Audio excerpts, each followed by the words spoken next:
hosts. And now that we are live, who would like to give the recap for inspiration? Yes.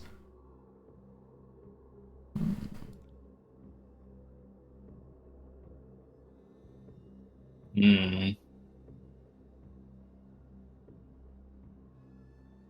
you people are unsure of yourselves. I can give the recap myself, but that means I would gain it. Up to you guys. That'd be scary. Let's see. Quick summary of last session. The two of our party members who were dragged away reunited with the rest of the party. We made our way into the manor, talked to Lady Rosevane. Talked to Lady Rosevane. Kane got possessed. Got tons of little lore bits and hints for stuff that's going on. Ran back out all the way up to the mausoleum in the north. A certain rogue stole a couple of coins, so we got our ass kicked by Wraiths. Put those back, opened up the secret door, ran all the way to the south, went to go long rest, and then we found some treasure. Yeah, I mean, there you go. Recap. Very well, you have earned your inspiration in return, having completed our long rest. Our party rested and recovered from their trials of those wraiths that they encountered. And, well, now it is before you the question of what to do next. Go back and destroy the rest of those wraiths is what we should do next. No. She said something about the abominations underneath the mausoleum and that they were causing the evil in the area, and we were long resting so that we could go back down the mausoleum, down the stairs. We should look into putting those spirits to rest at some point, though. Perhaps we'll have to venture back to town to gather proper supplies to do so.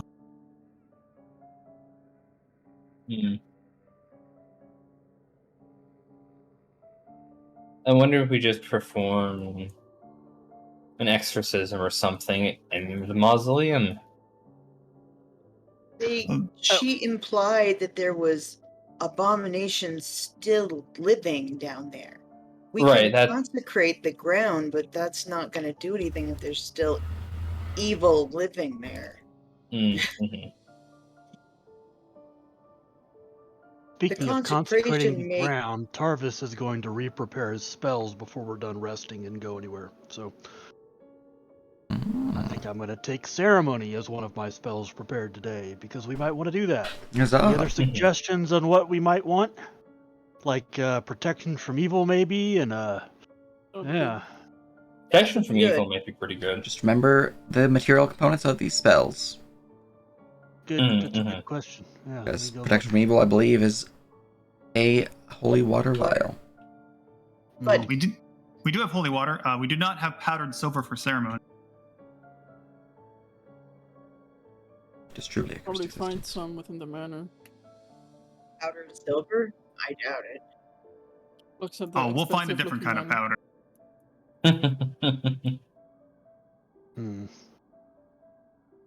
So then, are we going back down the tube? Let's see. I don't need Zone of Truth. Also, I don't think ceremony would actually help in this case anyway, so I think it's fine. Yeah. I think you're thinking of the actual spell consecration. Yeah, that's what I was thinking. What else can I do?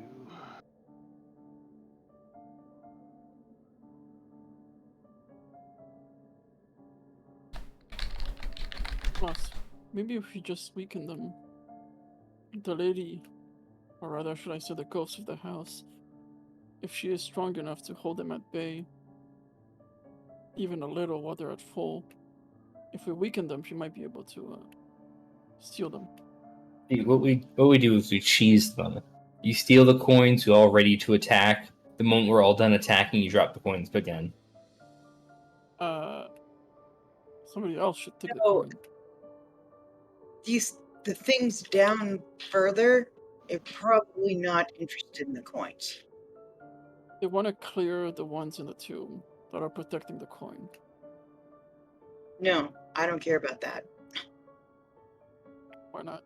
It's undead. It's an abomination. We should destroy them. Yes, but we have to clear the place of evil before you get rid of that kind of undead. And who knows? Unless you want to What straight if- up fight them. Just... What if they decide to attack in our flank? Can't risk that. They literally didn't move unless you touched coins. Who's to say that they don't trigger once we go in? If that were the case, they most likely would have reappeared when I touched the switch to open the underground cavern in the first place.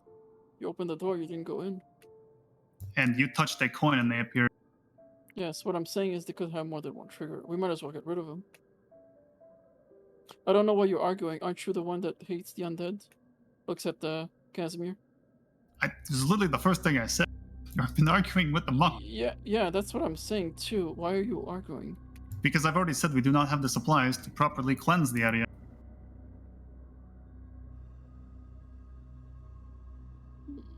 Yeah, they'll just come back.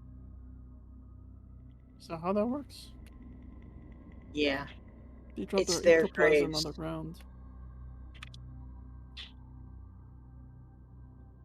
Certain types of undead can certainly reform in certain places, depending on the nature of them and the nature of the place. Considering it's desecrated ground, I would probably believe that there would be some sort of ability for them to return with some time. Are those the type? Unfortunately, we did not get much opportunity to investigate what type of undead they were.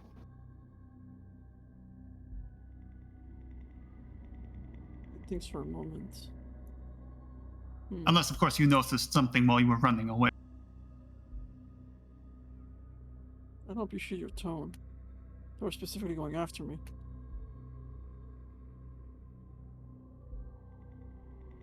He believes that you only want to clear them to collect the coins. Yeah. That's hence the tone.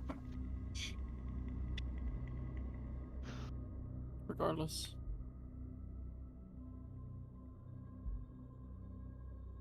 So we want to go back to town then?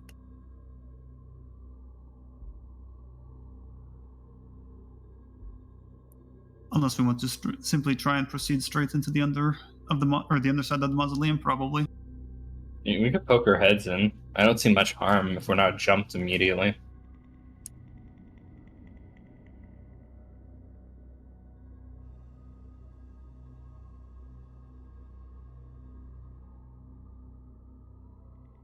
You know, best case scenario, we poke our heads in, we have to jump on whatever's down there. Easy.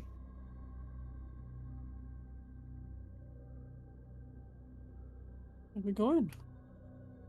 Looks at Taurus. Are your preparations ready?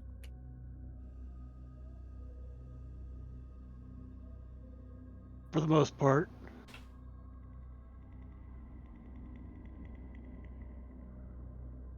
And Nerpa, if I recall correctly, the supplies we did get from the church in town was just to materialize the spirit, not to actually do anything else, right?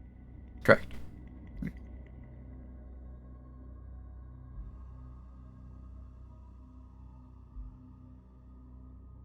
Just checking a couple more things.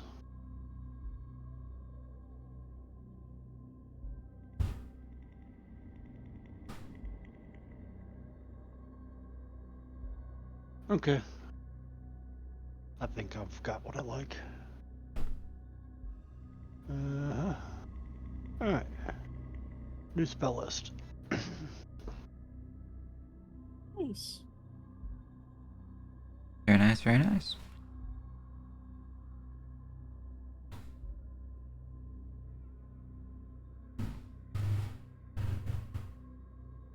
So, has everyone decided what we're doing?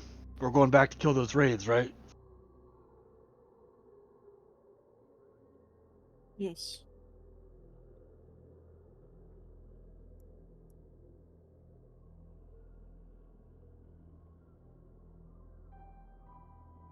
again, lacking the proper materials to properly put them to rest, they might be crippling should we fight them again and be forced us from the mansion grounds again.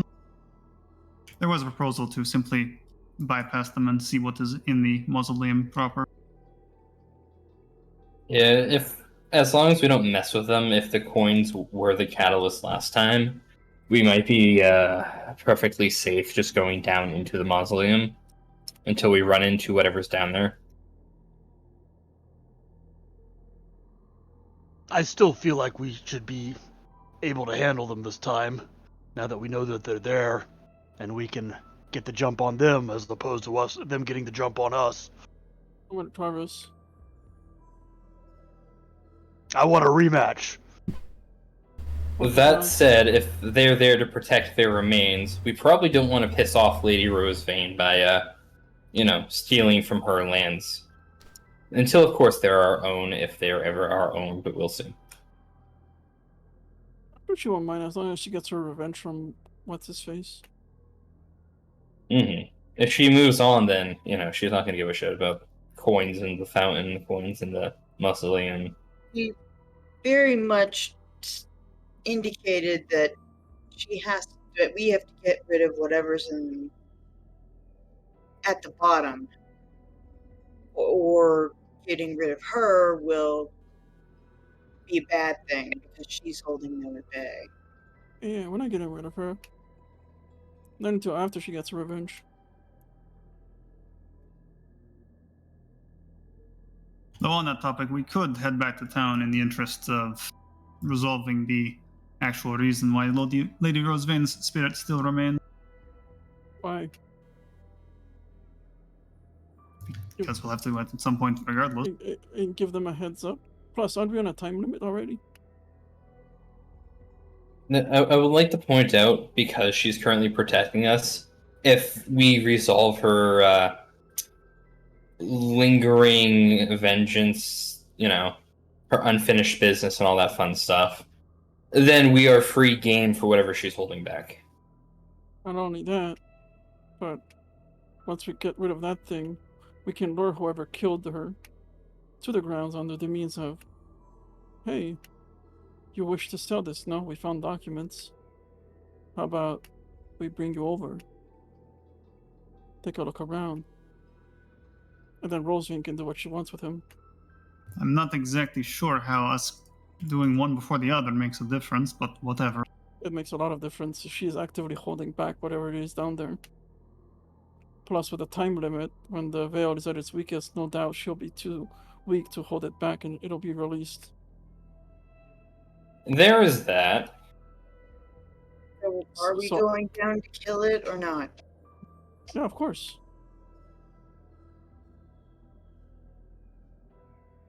So onward? Fine, let's go then.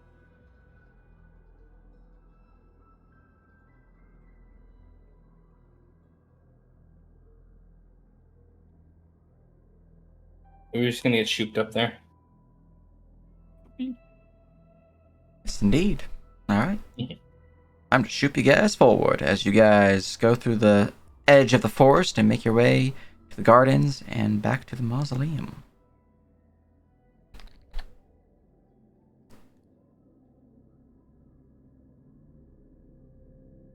Alright.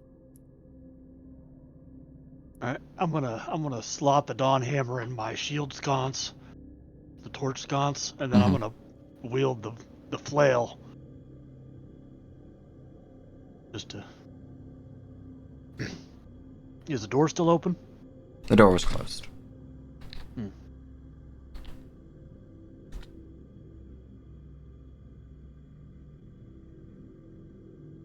You don't suppose the trap reset? The guardian trap? I can take a look. Only one way to find out. The droid stuff isn't trapped. I believe it's the area after the door. Okay, well I'll push the door open. Let me investigate to see.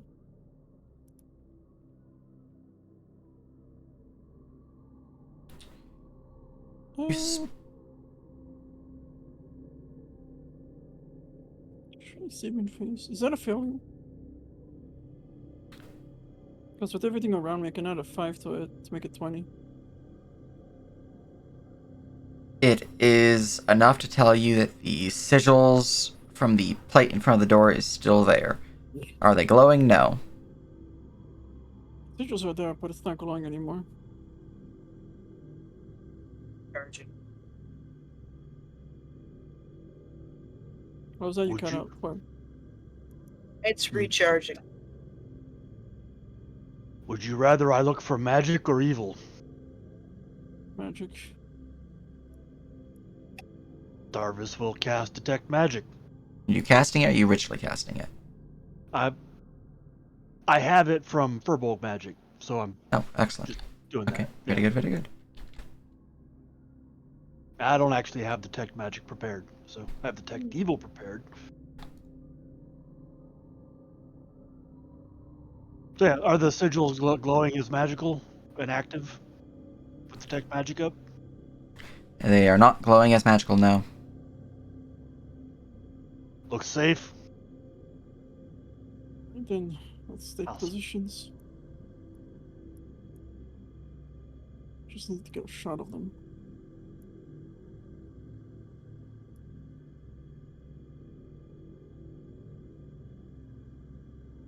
Alright, ready's bow.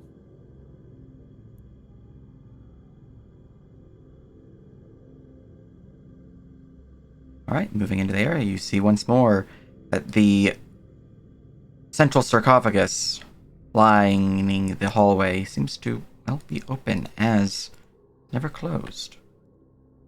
Remember, if you grab a coin, they'll focus on you.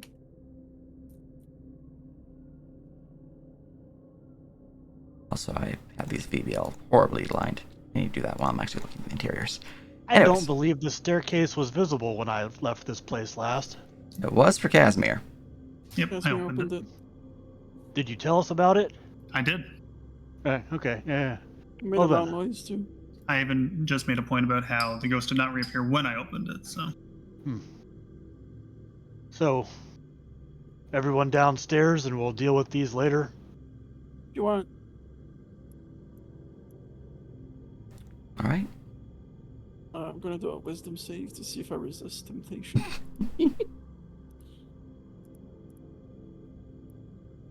I resist temptation. I'm a good boy. Excellent. Debatable. I'm the gooder boy here. Can you spike the platform? Can I what? Drive a metal spike in the hatch here so that it can't close. Sure. That would be sleight of hand. Thieves' tool. That would be... Thief's Tools I can see working. I think the most appropriate would be Athletics, though. Alright, I can do athletics then. Right, 1 second. Skill check. I do have proficiency. I'm not really strong though. I can do it if you've got the spike.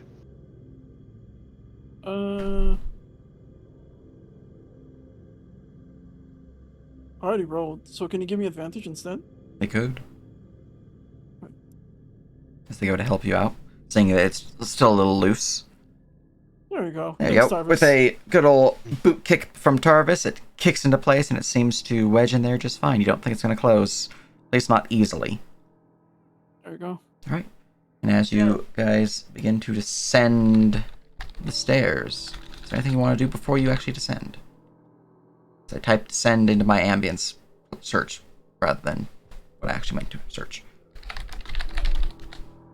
And to God. The only thing I do before we head down is I mention to the DM that I have dark vision. Double Yeah. sight. Yeah, Devil's Sight. I see the things. Praying to God.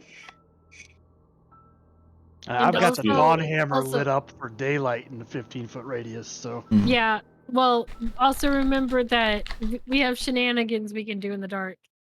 I don't remember what they are Everybody because it's been long since I've used them, but yeah. You gain advantage if you can see somebody who can't see you. That's what the shenanigans There are. are all kinds of shenanigans you could do in the dark. So, what is the marching order Oh, wow. heading eastwards on a 2x2 pathway? So you guys can stand side by side and you're heading east. It should be metal, right? Tarvist and So this is the front. probably You guys are Morcat heading in this front. way. Let me move this tentacle out of the way so you guys can actually use that spot. Me and Tarvis, or yeah, probably, and then more CAG behind us. This is your marching order? He can see traps from there.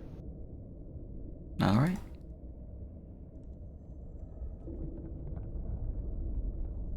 When I look over the edge of the stairs, how far down is it? The stairs themselves are spiraling, yet you can't actually see the bottom. You can see maybe about 15 feet down. But as we begin to descend, the stairs spiral down for maybe 100 feet at the deepest. It's hard to really tell because you're walking for a good, like, half minute to a minute just down these steps. And it seems like you're just, like, doing a never-ending spiral stair before at last the stairs curve off and head eastwards down a stone path lit by flaming torch sconces. Are they actually lit? They are lit. Okay, that's not a good sign. See the ancient stone pathway before you, with dust throughout the entire chamber, giving it a musty smell, somewhat foul stench to the air. You can see that there are some alcoves up ahead, 4 of which are lit by similarly flamed braziers.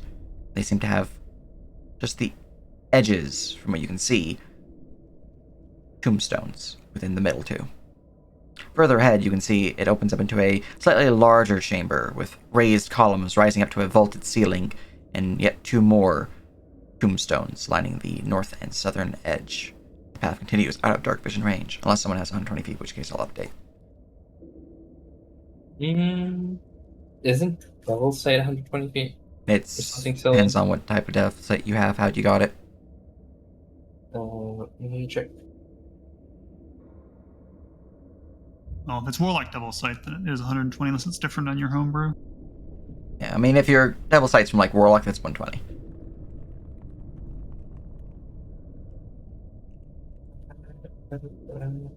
Oh, that's right. Kane's a binder. I am a binder. I forget what it says. I'll have to go find it. Well, does Danu have Devil Sight? Daniel has Warlock Devil Sight. Oh, then Yeah, so that's 120. There we go, 120. Alright, you would see a pathway continues onwards, further east before eventually hitting a dead end, but you can see it does potentially have a door on the south side, which I will reveal ever so slightly, just to reveal that that does continue on, even though technically you cannot see into that room. But, Oh, I had a button for this. look at that. But there you guys That go. one. This is what you guys can see currently. Long hallway, a tomb at the far eastern end. A total of 12 alcoves, with 8 of them being filled by lit braziers. A small, though relatively speaking it is larger than the hallway, but a small chamber with vaulted ceilings and tombstones indicating yet more graves. And on the far end of this hallway there is a pathway leading down further into the chamber.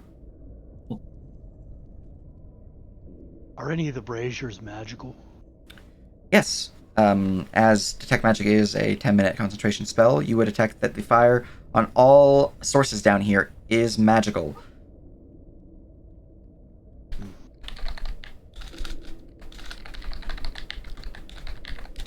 Let everyone know that they're magical and probably always lit. You would detect it as evocation as the aura. Ever-burning torches are fairly common, aren't they? They're probably all... Is that a thing? They are a Yeah. thing. Commonality is dependent on the region and how magically focused the region is, but For those who have Could wealth also- and means, they're probably common. Could also be continual flame. Well, one does question as to why the Rosevane estate required such a mausoleum so deep. Rich people. So much wealth, they don't know what to do Secrets. with it. Tombs that were passing here, magical, not magical. Just the light sources that are magical thus far that you guys can see. Okay.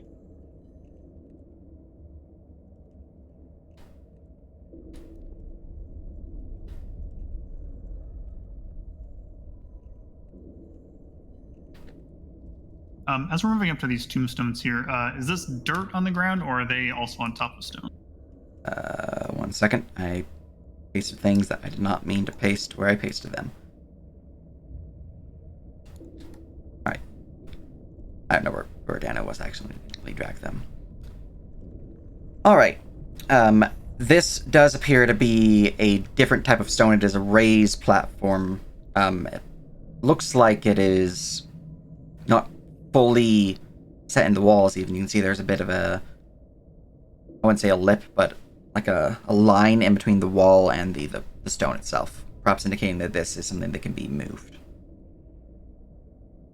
Just based off of the party's passive investigation.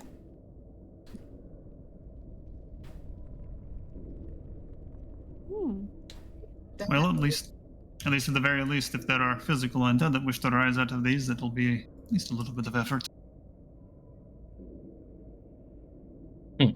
Fun.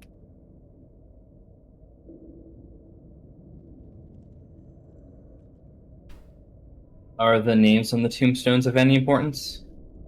You would see that the tombstones, as you look upon them, they are fairly weathered and worn, but they do bear names carrying the house name of Dynasty, I believe. Let me just make sure. These ones seem to bear the house name of Dynasty, yes.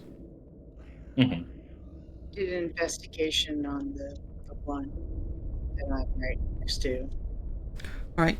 Looking over the southern alcove's tomb, it does appear to be that the tomb itself is maneuverable. One could slide this stone slab off, revealing the actual tomb. So, the contents therein. Doesn't seem to be anything particularly hidden here. It's just you find that there is a mechanism that could be used to reveal the contents. As we... Actually, no, that's probably not important. Never mind. Oh, Yeah, I'll just check the one above. Right. That one likewise has mechanism that can be used to open it. You would notice that parts of the wording upon the tombstone, it's very, very faint. But there are parts of it that have been chipped away. You don't think it was chipped away from like time and wear and tear. You think it was like purposefully removed.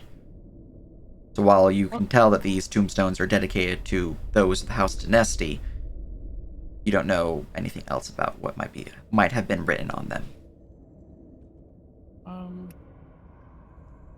To those who are more religiously minded, what does it mean when markings are removed from a tombstone? Why would somebody put markings on a tombstone? And then why would somebody else want them removed? Can we roll on that? It would be a Lore. history or a religion. You can also tell me your lores. Alright, I got this. Oh, Where's hell my yeah. dump lore button? Oh, got it. Yeah. Never mind. 24, baby. Copy pasta your lore thing you just dumped, so I have it on my notes so I can look at it easier. Here we go. Alright.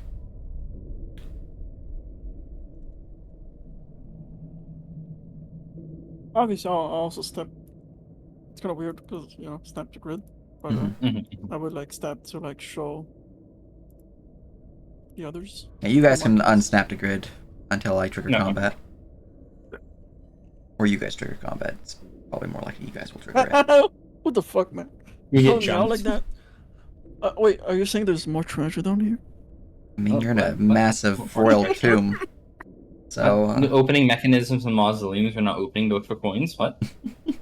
All right, I'm just looking to see if any of your lores apply real quick. Mm-hmm.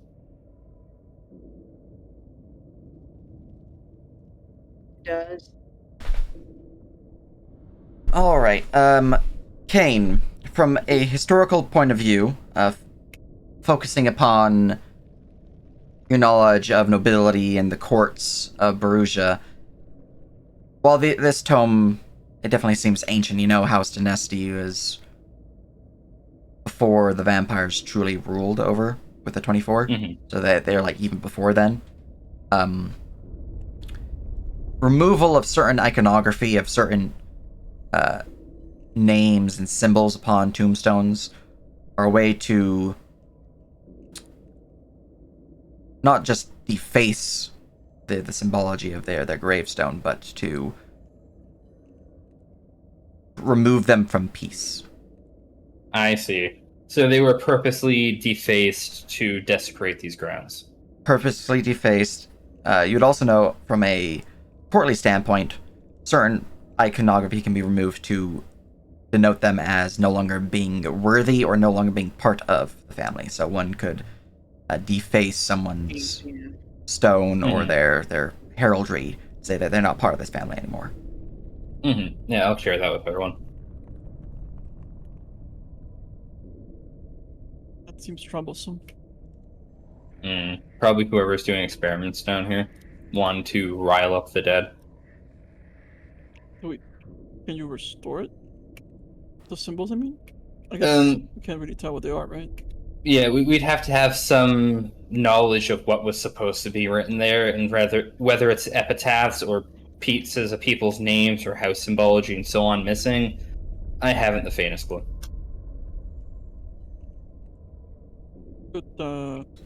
Roll me perception. Fortunately, the practices for burial vary widely amongst different religions and different regions.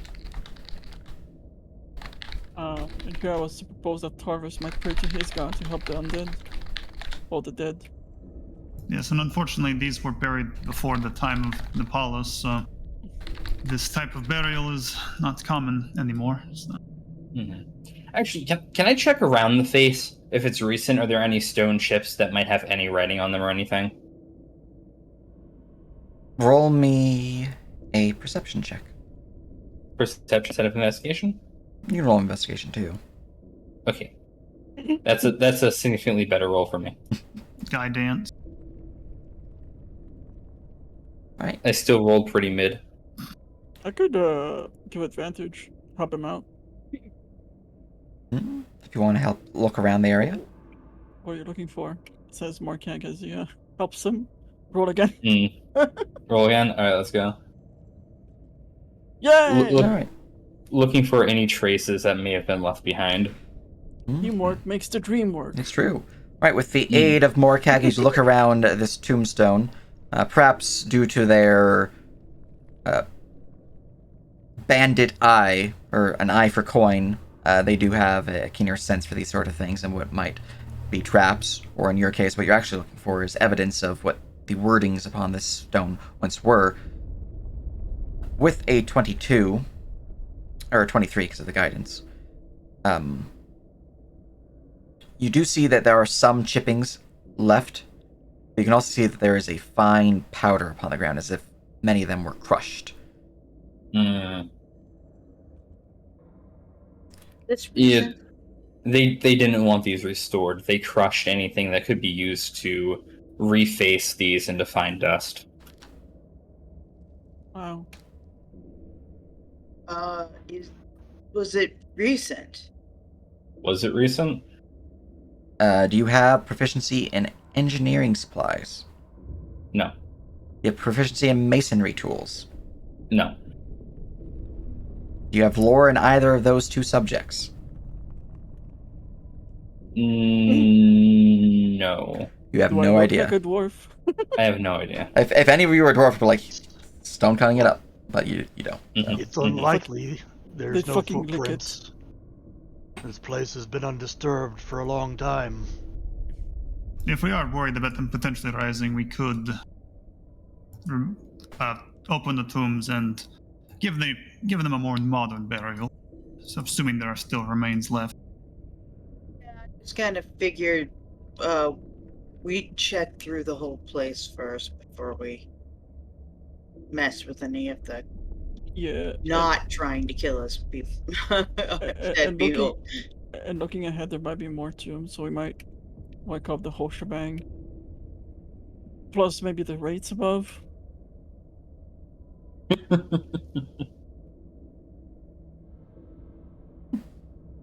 Indeed. Let us see what else this tomb has before we do anything else. It was merely a proposition. Yeah, of course. Plus, it seems that the mechanism, if they do try and get out, we'll hear it. Indeed. Though, if we do end up assuming control of these grunts, we should make sure all of these are properly handled before. Oh, sure, we can bring a friend here. The man in the church. Indeed. What's this? All right, you see 2 raised gravestones, symbologies of patrons long past. You can see that they're in a strange, swirling vortex-like pattern, a raised circle upon the stonework here. Many elder blood, those who are not humans, essentially, those who have long-lived races, would probably recognize these as belonging to the old mistress of purgatory, the old deity of death and the passing onto the next life. Out of character, Pharasma. Oh, So Pharasma. they're little altars. Wife of Pharasma, let's go investigate. Altars, no. A lot of gravestones tend to have symbology of patrons that the living once favored. It's like seeing a cross on a tombstone. Exactly. All right. Looking them over, these ones don't seem to have much in terms of symbology, but you do see that the bases of them do have a name plaque, both bearing the name of House Dynasty. Hmm. And these haven't been damaged like the ones before? Doesn't look to be damaged. Alrighty. So they wanted to piss off the ghosts, not the gods. Look, I know. Look, if there's a name on the tomb, that means there's a puzzle incoming. What's the name of each tomb? I will put a note. All right. The northern one. I'm just gonna add the note for you. Thank you.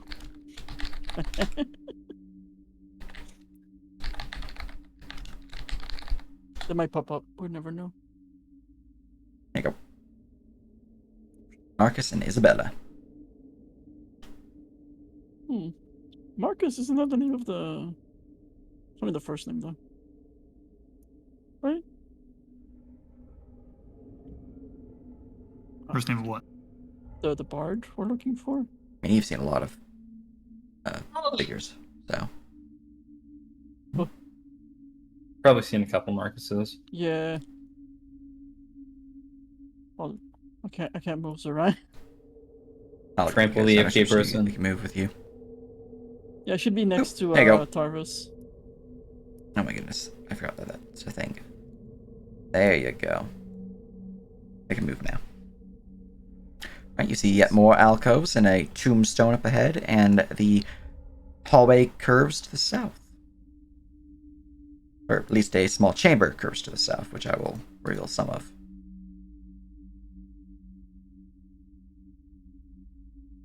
I'm guessing since we already saw it before, do these things have the same thing going on? Like the markings removed with the same lever? Yes. Okay.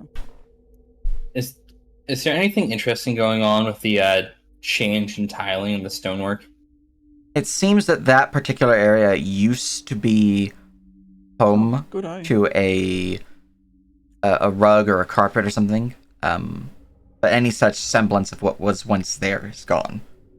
Okay.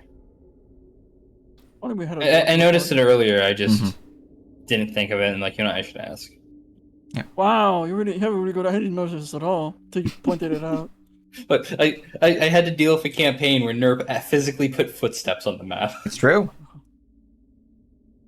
You must be part dwarf. All right. Looking into this chamber to the south, you see it's a small square chamber with flat ceilings and a single torch sconce upon it. It seems to have a simple pattern within its core, a square within a square, and a door on the eastern edge, or more accurately, a open archway. What's this? That is a mausoleum, a tomb. Oh, let's investigate.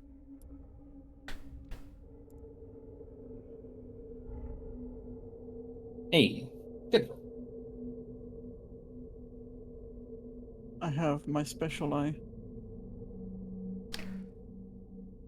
All right, looking over the tomb here, it seems to be another tomb dedicated to House Dynasty. You can see it bears symbols of feathered wings on either end of its core house sigil, which is somewhat obscured. It's also somewhat damaged, and you can see that the name of this tombstone, whoever was or whoever belonged to it, has been tarnished. It has been destroyed, and you can see there are some chippings upon the floor. Is he mistaken? Is it trapped? With the 25 investigation check, you can tell it's not trapped, but what you do notice is that the lid is somewhat ajar, as if it has been opened recently. Somebody opened this recently too. Looks back at Tarvis. Can ghosts lift tombs?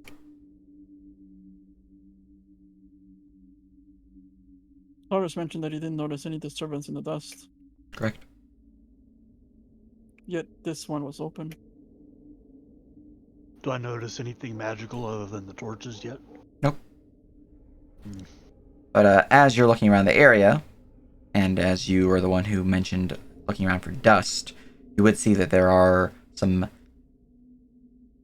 I wouldn't say prints, but there is certainly a lacking of dust in the hallway up ahead.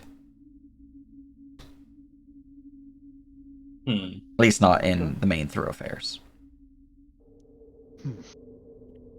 They have that spell that summons the invisible servant, and all they do is clean up. Imagine being an unseen servant, eternally bound to sweep. Oh! Morgan remembers something. To you who are more religiously inclined, what does it mean when you are put in at the door at the entrance of a underground cemetery? Does that have any significance? I roll history. You can roll me a religion. Religion. Alright, let's go. I'm gonna assume it just means he's more important, but I rolled like shit, so. I mean, you may assume your assumptions. Can I also roll religion? I don't know what I'm rolling for, but... Morgan asked if there's any significance as to like why there's like the position of the bodies within the tomb. Like some are close to the entrance, and it looks like we're gonna find more deeper in. Like, does that have any significance? What you know about this particular reasoning behind tombs being placed near entrances of mausoleums, the purpose is for those who are designed, at least in Perusian burial practices, it is designed to both protect and guide the dead within.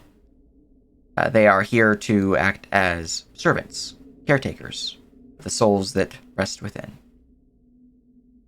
At least those that have not passed on fully. As well as guardians of those who might do ill towards the dead. Casimir will relay that. And the tombs at the front, they were desecrated and had their name stripped. That means the bodies inside are no longer protected then. The protectors got taken care of.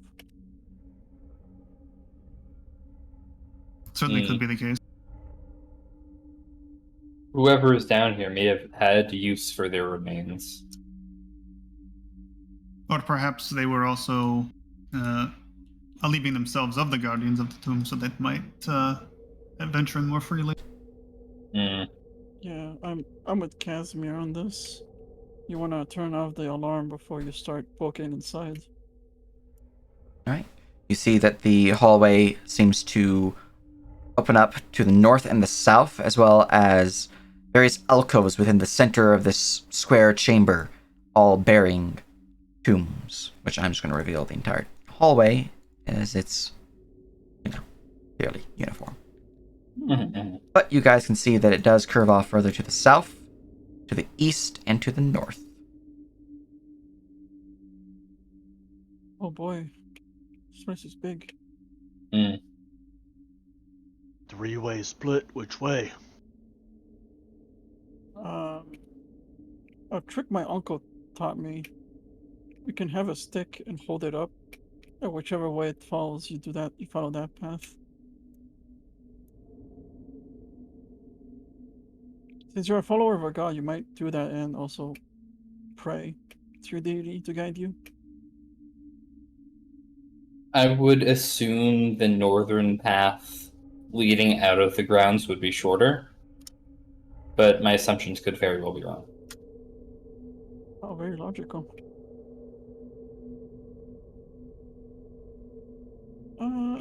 If placement has a means, that means southward is towards the mansion. So that would mean... I say we go north then. That's my vote. I'm fine with it.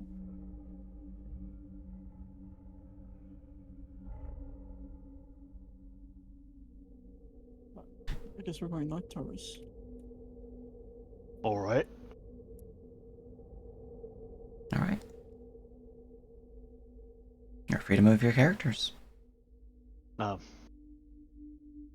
You did say north. Mm. Do I know which direction north is, or did you say left? Oh, I said north, but that would be left. Okay. We are underground. I don't know which direction north is. Technically, is this north? Oh, that's true. Where we? None of you are dwarfs. I always take it for granted where. Because this is a map. Up Mhm. is north. Yeah. There's also notably a spiral staircase, so Right. Mm-hmm. All right. I'm sure somebody has a compass. Do I have a compass? Would a compass work on the ground?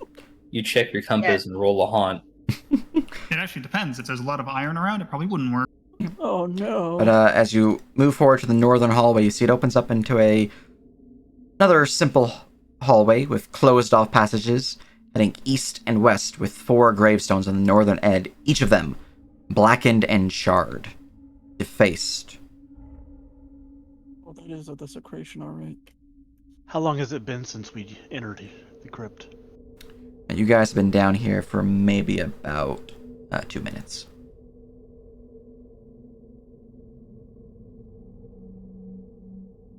Am I hearing Left or right? anything? Pretty calm, pretty quiet. You're hearing the faint flicker of flames from the various light sources down here. Any But, water?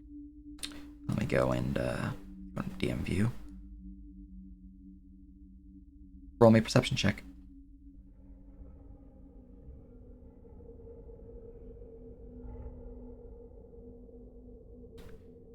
You would hear a faint trickle of water to the south.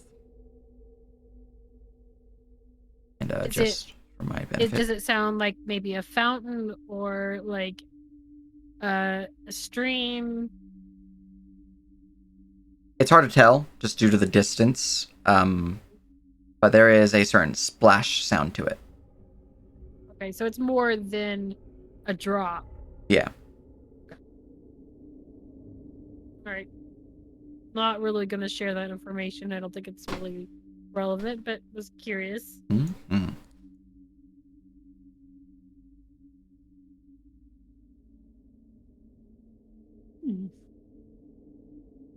Odd that they decided to burn these tombs rather than simply deface them as they had previously. It is indeed strange. Let's investigate. Maybe there's some clues. Maybe these ones fought back. I got a 17. All right. Looking over the tombstones here, you don't find a lot of evidence in terms of why they might have been burned.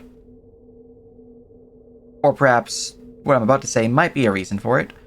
What you do notice, though, is that each of these tombstones have been pried open in a jar.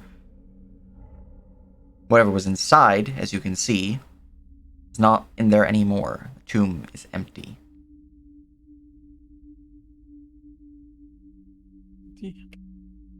Whoever did this also took the bodies.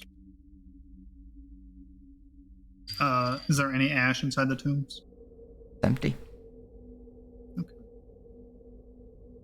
They took not only the body, but all wrappings, all everything. Does it look like the tombs were opened from the inside or the outside? I would ask again if you have engineering or masonry tools, but no one does. So you can give me a basic intelligence check. Well, he said they were pried open. Yeah. Yeah, you did say that. Sorry. Oh my god, yeah, I mean, that's fine. I can see the stairs here, right? Did they go up or down? They are heading upwards. The stairs over there point upwards. Let's see. And if we go here, up or down? Up. These stairs go up. Perhaps they lead the same way. Perhaps. Lead the way, Taurus. Squeeze. Alright. Tarvis is gonna start holding up the flail since it's a bait against undead. And he says, Yotan, guide my weapon to its enemy. And he's gonna try to use it as a dowsing. Careful. Careful. Roll me a religion check. Yeah, Let's go. Not 20. Let's go. I'm not trained in religion. What I have the fuck? expertise in lore Yotan though, so yeah.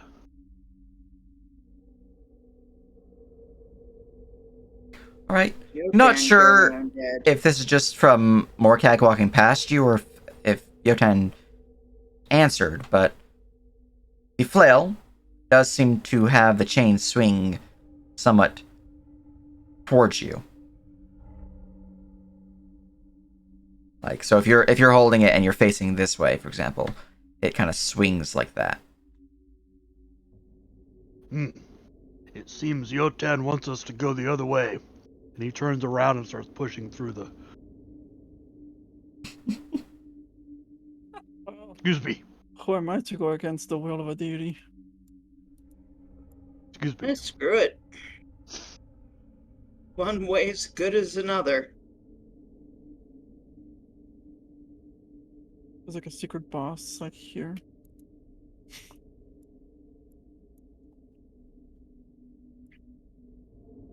Divination with a pokey stick. I mean, a flail. Mm-hmm.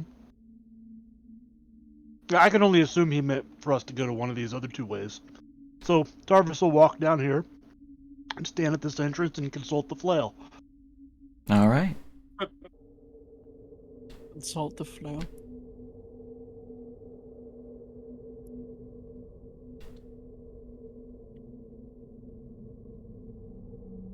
I did hear water this direction.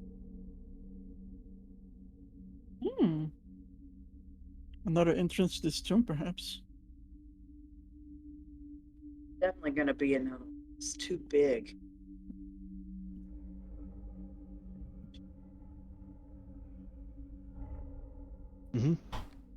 Does the flail swing in either one of these two directions? I'll need another religion check. Let's see. Expertise is a 4 for us, right? Yep. Put that in there. Blue. Hey, look at that. Fucking hits you in the face. It swings, but it doesn't seem to like swing in any one direction. I mean, you are holding a flail, so it does kind of just gently swing normally, but kind of just hangs there. Yeah, Sultan doesn't want to hold your hand forever. Yeah, that's fair. Passes real quick because you guys are getting somewhat close. Okay. Monka. Poke my head in here. You see a similar small square chamber to the one on the opposite end of the corridor, with the passage leading north and then seemingly eastward. Morkeg, as you draw closer, you begin to hear something strange. Begin to hear what you've been hearing already, the strange whooshing of fire from each of these sconces, but it seems to be growing louder to the south. More than that, you think you hear the clattering of, like, bones dropping upon bone. To the south? To the south. Taurus. There's something to the south. I can hear burns. I can hear bones. And the flames are flickering louder over there. Do you gesture in that direction? I am telling you this right now with my words. And yes. Yeah, but you once again said south, and we're underground. Oh, God, sorry. Force of habit. That's why I asked if other you gestured in that direction, because I was about to go, yes, obviously there's something over here, and No. turns off this. No, he would be pointing. He would have put his hand on your shoulder, like he would have jumped. Because it's only this way. 5'2". All right, we'll go this way. Get your weapons ready.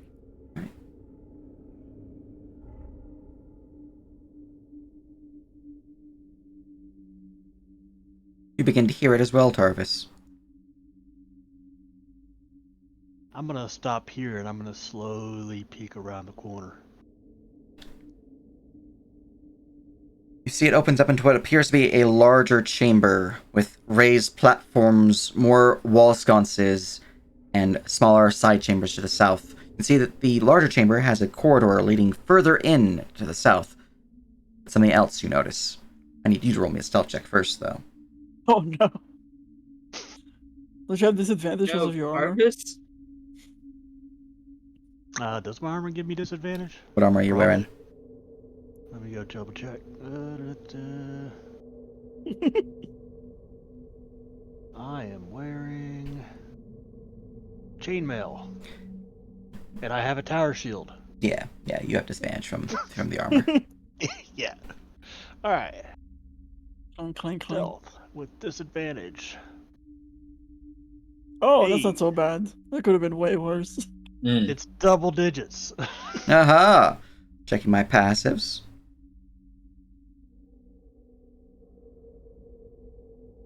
All right. 20 though. So, as you peek around the corner, you do notice something of note. You see two humanoid figures standing, kind of like looking aimlessly about the chamber. They have ancient-looking armor. They are wielding ancient-looking weapons, and they seem to be standing at attention, perhaps. See that their armor itself, though it is of hide and steel, appears to be, not specifically steel, hide and some form of metal. You would see that it does seem to be somewhat decayed, as does their shield.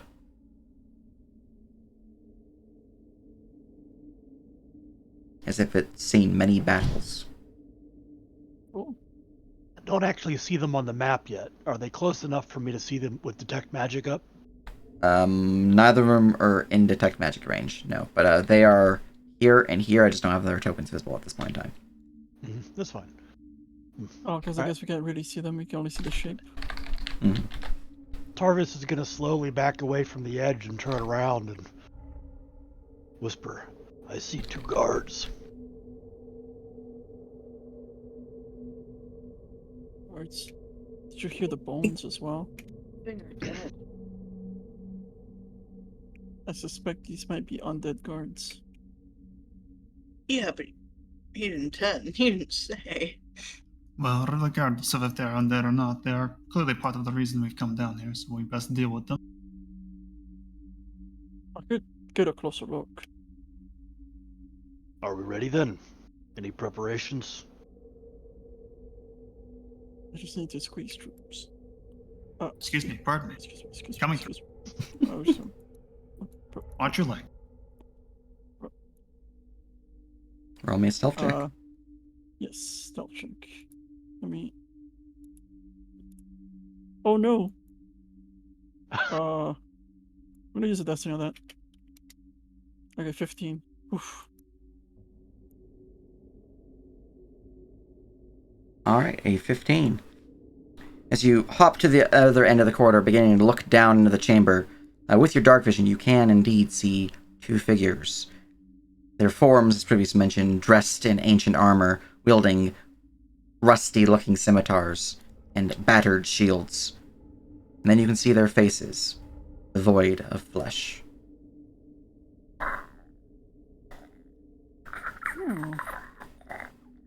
Billy, no! My name is Fuad. Billy, no! They are indeed skeletons. I have a clear shot.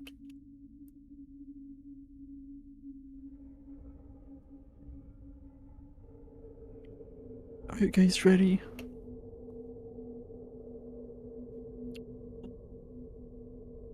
Yeah. Alright. Since they're ready, I'm gonna take a shot. I'm guessing I see this one better, right? Yeah. Alright, I'm gonna shoot him at him. Hold on. I guess I can do a compound to make it advantage. I already have advantage, right? They can't see me. He is unaware of your presence. Okay, good. So, pop, pop. So 19 hit. I'm just adding VBL to see if he has cover. No, actually, need to draw more, remove more of my what I revealed, so actually just be able to see a bit more like that. Alright. Oh. As you release an arrow, it will shunk into the creature's torso. That is a hit. Nice. So damage and Roll initiative. I do need to use initiative rolled now. so that's 15 damage. 15 piercing Ooh, damage. whopping Alright. 7. Alright, 15 piercing damage. Slamming into this one. This one seems to resist the damage. Oh no. That is reduced to 7. Oh, Is that a right. magical bell? It's because it's It piercing is. damage. Oh, Yeah, it is a magical ball. But that's fine. I have bludgeoning arrows. I'll just switch to that one. Alright, and I will roll initiative for my creatures. Alright, initiative has been sorted as an arrow rings out and the dead look to the north, sensing the presence of the living. Begin.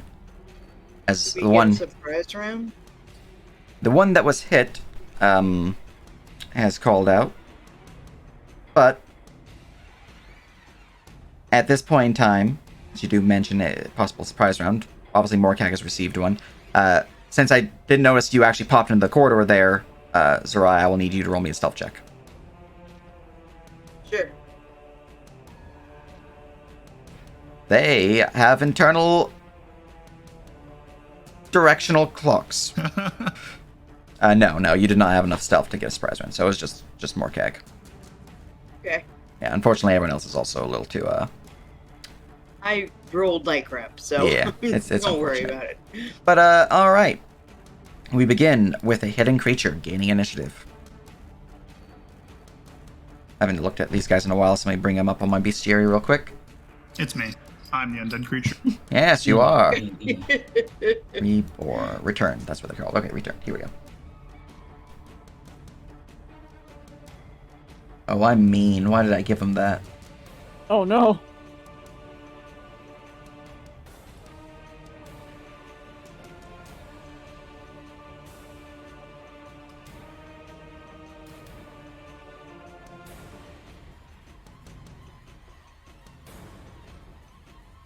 Alright. That's good to know, that's good to know, that's good to know, and...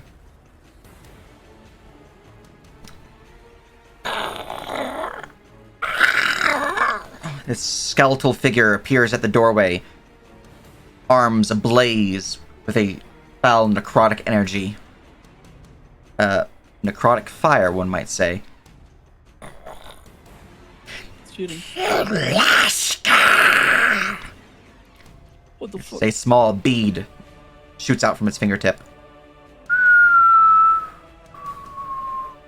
For detonating in a ball of green fire. That's not where I wanted to land. Oh. Alright. So the three of you are in my fireball radius. I need a dex save. Monka Giga. Oh, they have fireball. Maybe that's why the tunes were scorched. Oh no. 1, 2, 3, 4. I'm gonna use my Actually, what is the DC? Because my thing is on a fail. Is it specifically on saves as well, or is it only on ability checks? Or a saving throw. Great. Yeah. That is a fail. Okay, but alright, so that's a fail. If I add 1, 2, 3, I think Casimir's behind us, so I can't see him. So I can add 3 to that with a 15. 15 total? Yeah. You're gonna use it? Yeah. Cool. I click the thing. Alright, saving face. You managed to duck away just in time, avoiding the full brunt of the fire. Do you have evasion? Not yet. Alright. Evasion is level 5 rogue. Then you suffer half damage, as does Zerai. Tarvis, however, takes the brunt of the fire. 32 points of fire damage. 16 if you save. Crap. That's a really freaking high fire damage roll. Yeah, Alright. your dice were literally on fire. Yeah. Alright, that is my action and some of my movement. Skeleton will just stand there, and we'll click next. Turned Warrior 5. Another creature hidden has gained initiative. I'm gonna make sure that the stream view is properly set where I want it. Right there should be good. Cool, okay. This one here, making them visible. You see that this creature steps out and off the small ledge, wielding a wicked-looking yet rusty pike.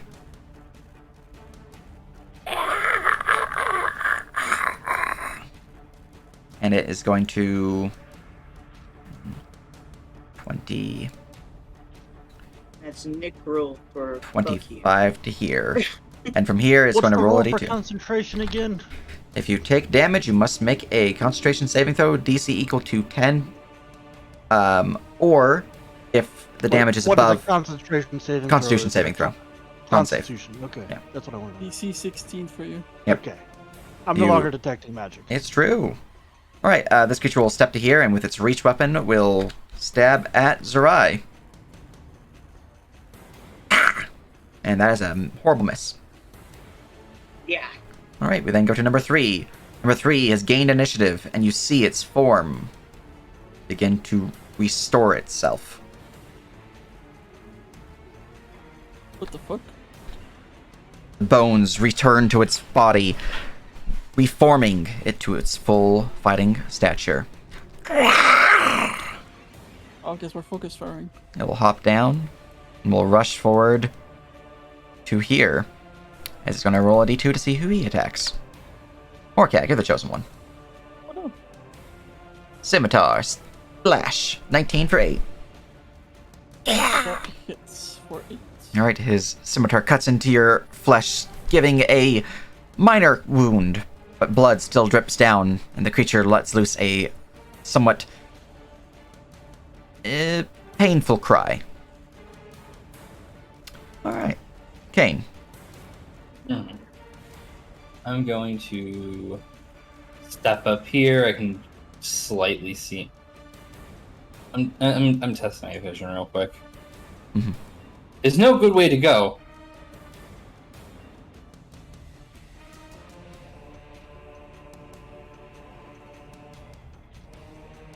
I guess I see him from here. Okay. Yeah, you can see him. He's got 3/4 cover right now, but you can see him. Okay. Well, that sucks. I'll do a tactics check. Alright. Speaking of tactics, I need to check to see if any of you guys' passives beat my DC. A lot of your passive tactics beat my DC for those warriors. Alright. You know that the warriors are ruthless and vigorous, meaning that they can attack those who are incapacitated, dying, or otherwise out of the fight. And vigorous meaning that they have a powerful self-healing factor, which you've seen from the regeneration that just occurred. Mm-hmm. We all have to attack the same one, basically. From Zerai, since you are also able to see the mage, your passive tactics will tell you that the mages have Magic Adept and Vigorous. Magic Adept meaning that they are practiced in the magic aspects of combat, meaning that they are able spellcasters, which you've seen from him casting Fireball. Mm-hmm. And then Vigorous, being that he likely has some form of regeneration, like the returned up top. Does lore affect tactics? If you have a lore that is specifically tied to the type that you're looking for, so if you have like lore vampires, it would apply. Okay. I have lore undead, so. Yeah. Well, it will apply, but it's not going to be anywhere near as potent as a full, specific lore. Right. Okay. Because the more broad it is, the less effective it is. Mm-hmm. Would we know whether or not they have life sense, or if they actually sing?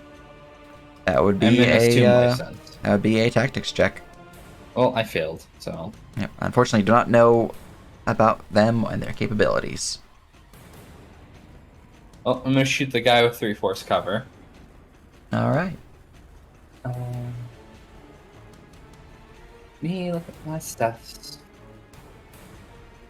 Yeah. I'm gonna say, okay, wait, I have to only do it on my turn, huh? Unfortunate.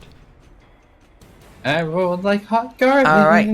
The bolt of Eldred energy just slams into the wall behind Tarvis, unable to fully get a shot as Tarvis's large form protects the enemy. Mm-hmm. Alright, that's my turn. Alright. I can't really do anything with these take orders. Mm-hmm. Danu, would you like your tentacle? I would very much like my tentacle. Tentacle. Okay, I have a question. Yes. These things, these crypts. Yes. Can I see over them, or are they? It's a full wall, so you cannot see past them. Okay. I can't see them. I don't think. Nope. You have to scoot up, either in Casimir's space or under Tarvis. Mm-hmm. If you hover over your token, you should be able to see what your token can see. Yeah, I can't see. I can't even see where the drop the tentacles. So I'll move into view for you. There you go. I'm actually going to move here, and that way, and heal you. I'm at less than half health. Is that an action? It would be an action to cast Cure Wounds if you have Healing Word. You do as a bonus action, but it is a spell either way. You also might have a class feature. That fancy new ring. Yeah, I was thinking with the ring. You can, as a bonus action. Well, I'm gonna stand here, but I'm gonna summon my tentacle here. Hmm. And I'm going to I'm gonna use my I'm using my bonus action other than healing you. But I'll be here for you if I need to later. I'm going to bonk Returned Warrior 3 with my tentacle. Excellent. Tentacle! Critical hit! Confirmed critical! Damn. As the tentacle's grasp begins to wrap around the returned warrior, freezing it into place. Though its form breaks free of the ice, it is somewhat staggered. You can see the bones are fractured. The bones were frozen over. Just seeing if I have any resistances to cold or anything like that. Nope, so that is 12 cold damage. And then I will be doing Eldritch Blast. Same creature? Yeah. Alright. I have half cover due to the wall and Tarvis giving just a massive wall of flesh. But a 15... Would you like to add anything to your roll?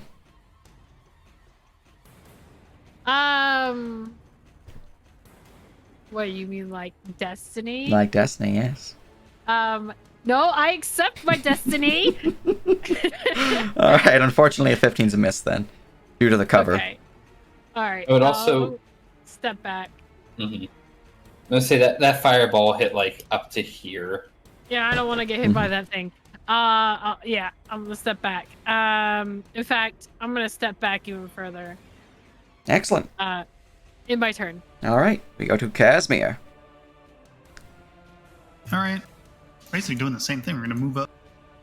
And then we're going to cast a tempered firebolt at this undead fellow right here. All right. The firebolt will find Perchant, dealing 11 radiant damage as the creature's form explodes in a shower of bone. Oh, actually, real quick. The +1 sensor gives me +1 to damage on cantrips, right? It is +1 to attack and damage with spells. Okay. So, yes, that is correct. Yes. And, wow, I didn't expect that to kill it. Okay. Yeah, they actually have pretty low HP for the warriors. The big they thing did is crit. that they have regeneration, as you saw, for the healing, so they heal pretty quick. Yeah. Right, and then bonus action healing word on target. At first level, Jarvis heals for 8 with a bonus of 4, so heal for 12. With that sensor of life doing work. Hey, Mm-hmm. And I'll move back to also hopefully avoid more fireballs. And that is my turn. All right, we go to a hidden creature gaining initiative. I'm gonna make him visible just so I can see what they're gonna do. Let's see. I think we're just gonna do this, yeah. Alright, we're gonna cast that spell. You see the returned warrior here, the one that is dressed with both scimitar and shield, begins to move rapidly, moving at a pace far beyond that of a normal skeleton. Oh no. Alright, I'm gonna mark this guy as concentrating. Skeletons. Right. Morkag, it's your turn. Alright. Let's see. The penalty to range attack is only if they're within 5 feet, right? You would have disadvantage if they're within 5 feet of you, yeah. Okay, good. So he's within 10. I could try and go for the mage. Alright, I'm gonna use a blunt arrow for this. I am going to trigger this. So I have advantage. Alright. And so I'm gonna attack this one with a blunt arrow. Very good, very good. So advantage. So 24 hits. 24. That will most certainly slam into me. So here we go. So I'll take this and this. 13 points of bludgeoning damage. As the arrow crashes into the creature, you see that the bones seem to crunch and break even harder than you would think that the arrow would actually have done. They're vulnerable to bludgeoning. I can't move, and that was my bonus action in action. I'll stay here. My turn's over. Zerai. I hear non-stop dice rolling.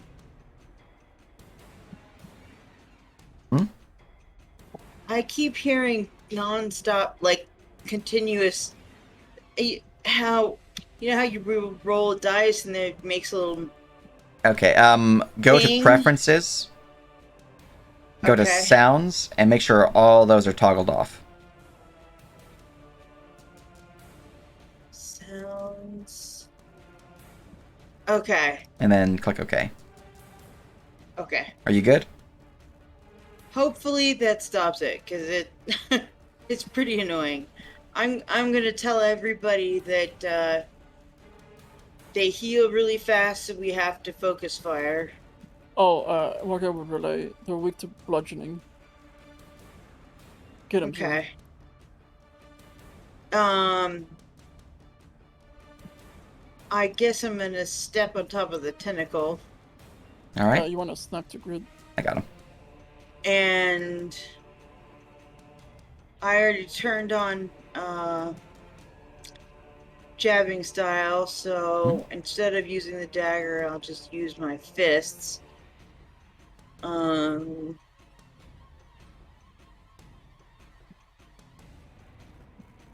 advantage.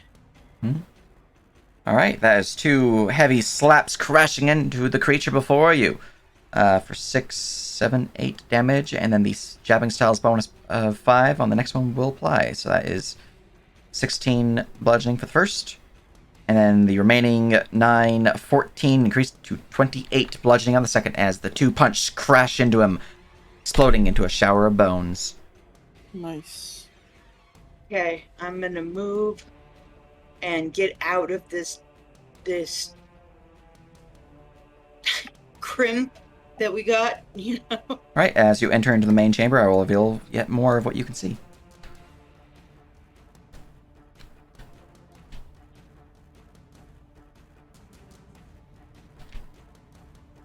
Nice.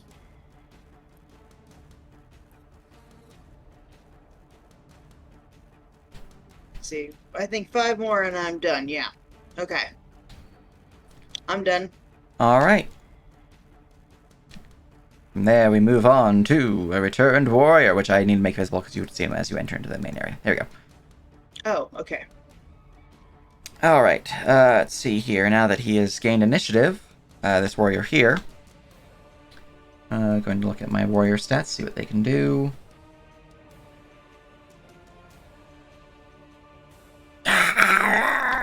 He's going to hop on down, and he's going to move on over to here. He's just going to poke you with a spear. Slam.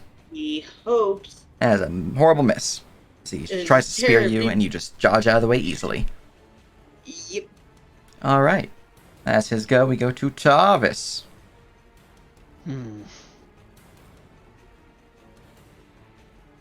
I'll be okay. Let's see. Go kill that mage. Oh, there's a guy in front of me. I'm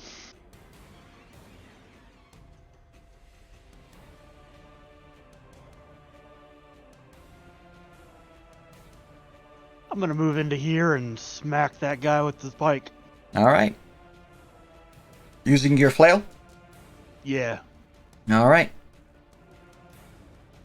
I do not explode from the disruption quality on it, but I do get slammed for 12, 24 bludgeoning, and then 8 radiant.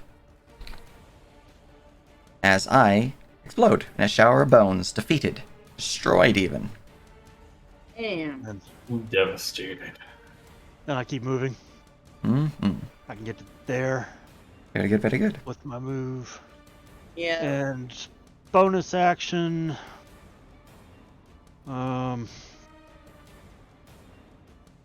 Man, if only I had 5 more feet. You can use 2 stamina. Yeah, you can use the stamina to run. For Yeah, the I'm- stamina stuff I showed. That doesn't take an action, right? Yeah. No. I'm gonna use 2 stamina to run, and then I'm gonna pop a 3rd stamina to strike this mage that hit me with the fireball. Strike is just a bonus to your attack. So if you have It's- multiple attack Indeed. rolls, Yeah. And then I'm gonna bonus action War Priest and hit this guy. I see. There it is. And roll a 1. No. Roll to confirm. Yeah. Doesn't confirm the fumble, but that is a miss as he just raises up a barrier of necrotic energy, deflecting the blow. Okay. I'm gonna just push this a couple times for the run. Okay. All right. Yeah, I'm done. That's all I can do. Go to Returned Warrior 2, who is hasted. The token does not represent their AC because the macro for them doesn't actually take into account things like that. But it's 2 higher AC than what's shown. And he is just gonna run on over here. Pop on up on this little stairwell. And then run up to you. And he is going to slam into you with haste. Horrible rolls. My dice ate me. Oh, did he miss me? Yes. I'm gonna hit him back with my reaction. If I Excellent. can. Yeah. And that's with the tower shield, right? Hmm. Okay. I don't have an She was probably attack macro bludgeoning. for my tower shield. So, Oh, roll me your basic attack and I will apply The I'm trying to decide which weapon. Here, this one. This one doesn't have things in it. All right. The tower shield damage would be a D8. So is that a normal D8 or? Actually, no, it can't be a D because that's a D10. So roll me a D8 instead of a 10, and I'll just add your +5. So that is 6 increased to 12 bludgeoning. Damn. All right, very good, very good. And from there, my Return Warrior is sad, but that's all they can do. We go to Return Mage 3, the one before you, Tarvis. I'm going to go bring up my bestiary for them, because they do have some good things to note. I was slammed by your bludgeoning arrows, which is why I'm so injured. Alright, that's good to note. So my generation does heal me for 12 points of damage. For that. And I'm going to cast another spell targeting Tarvis. 1 second, I need to bring it up.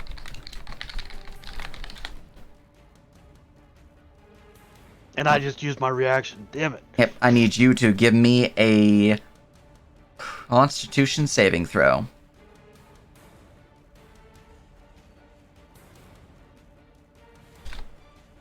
Would you like to add anything to your total before I reveal a result? I could give him my inspiration. Up to you. Sure. Sure. Alright, you Take have my advantage. inspiration. What's that again? You get to roll again. Take the higher result. Get to roll again. Yeah. Roll again. Okay. Where's the button? Well, hey, no, but nothing. Unfortunate. Well, you take the higher result because it's advantage, but Oh, okay. an 11 is unfortunately Yeah. not enough, as you suffer the full effects of the Return Mage's spell. You suffer 22 points of necrotic damage. Ouch. As my Undying Life ability kicks in, I heal for 22 points of damage. Stop it. Alright, that was my action. That's my turn. Return Warrior 5 has gained initiative. This one here, you see their bones begin to shake and then reform. This quickly? No. Alright, I'm going to heal myself for 32 because I'm at minus 22, so I need to be at 10 when I come back. You have to burn their bodies as we go. Oh no. Well, you guys can start rolling some tactics on them, or some religion on that. But, You can actually probably infer Tactic. something from the map state as well. Yep.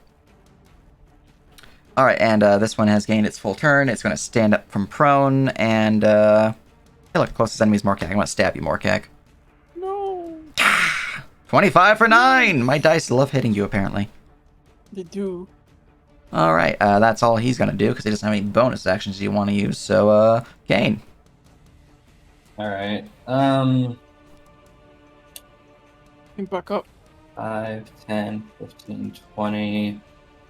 What about backup? He got backup? Oh. He did. I'm gonna tactics check that. Very well. Actually, I'll religion check that because I have a higher roll. Aha.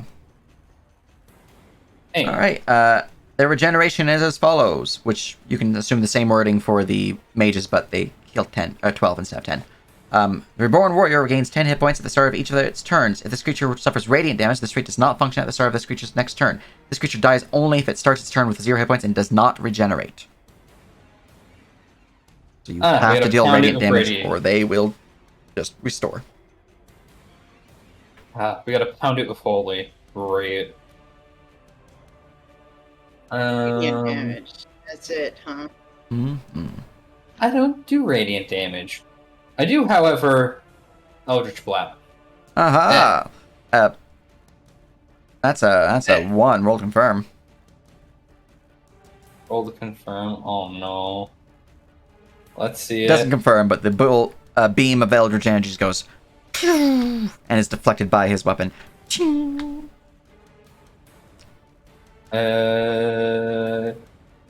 retreats 10 feet. Alright, as you Right. do so, he will take a reaction against you. Oh, I'm in Yeah, his he has threatened range. range, aren't I? He's got a pike. This is his spear. He dealt 15 piercing? Fuck Yes, me. he did. That's almost max, actually. Jeez. They hurt. As he stabs you into the side with his Actually, pike. no, fuck that. Flicker. As you flicker. You did not vanish. Fuck. Does that mean you're still hit? Yeah. Okay, I was hoping I didn't have to read through the Blink, body check. and it did do shit. Unfortunate. Alright. Well, the piercing stab of the pike still cuts deep into your flesh, but anything else? No. Alright. I'm going to take my damage real quick. Mm-hmm. And I'll say, Casimir, you're up. Gotta,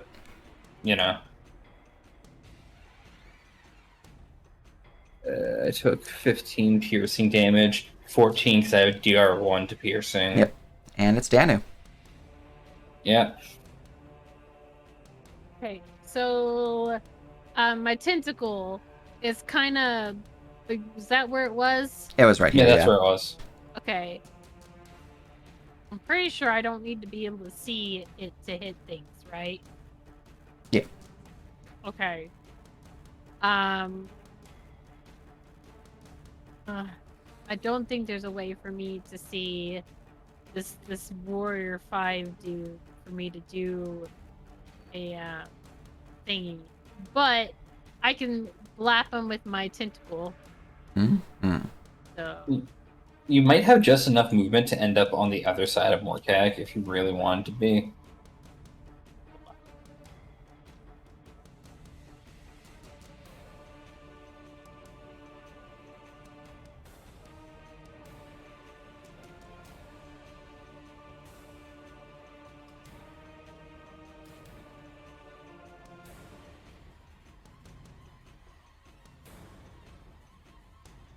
he's got a 10-foot reach. I guess he's already used his reaction. Yeah, he already That used too, his yeah. reaction. I'm gonna go more deeper in. Okay. Well, I'm first gonna use my tentacle. Oh, keep pushing the wrong button. Tentacle. Ah! Alright, the tentacle will wrap around him, crushing into his legs as he suffers 6 cold damage. Bones shattering, but still he stands. Okay, and now what's what I'm gonna do? I'm gonna come over here and as I am running by, pew pew, Eldritch Blast. Alright, a beam of Eldritch energy will crash into the pike wielder, dealing 14 force damage as he is sent back to the Shadow Realm. I kind of And want to then- punt his head off. See if he still regens. Over there. Very good, very good. Alright, from there, anything else? No, my turn. Yes, ma'am. Well, no. I guess we haven't been rolling tactics, right? That's correct. I'm gonna roll tactics. Alright. That's enough to... Or are you talking the warriors or the mage? Well, I just killed the warrior. I guess there's a warrior I'd be able to see while I was running. And maybe I might be able to see the You would have Yeah. probably seen that. You would have mage. seen the mage as you ran past. Yeah, let me go ahead and do it on the mage. Alright, that's enough to learn 2 things about the mage. What would you like to learn? I want to know some of his abilities. Alright, you can learn about their actions or their specials.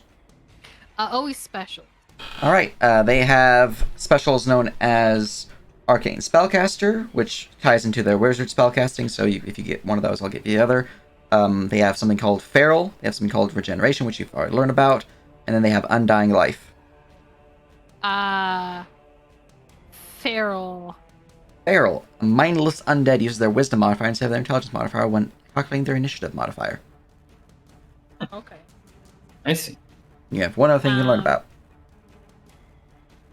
What was the first thing you said? Arcane Spellcaster, which ties into their Wizard spellcasting, so essentially it will tell you Yeah, their yeah, spell list give and me- whatnot. Yeah, give me that. Give me All right, that. they cast spells as if they were a 5th level wizard. They have a spell save DC of 15, a spell attack bonus of +7, and they have the following spells on their spell list, which I'm just going to post it in your general chat. They have Chill Touch, Firebolt, Shocking Grasp, and Thunderclap as cantrips. Then they have Burning Hands, Grease, Mage Armor, Magic Missile, and Shield as first. Darkness and Misty Step as second. And Fireball, Haste, and Life Transference as third. Oh, great! It can shield. Yes, they can. Okay. Now I'll end my turn. Aha, Casimir.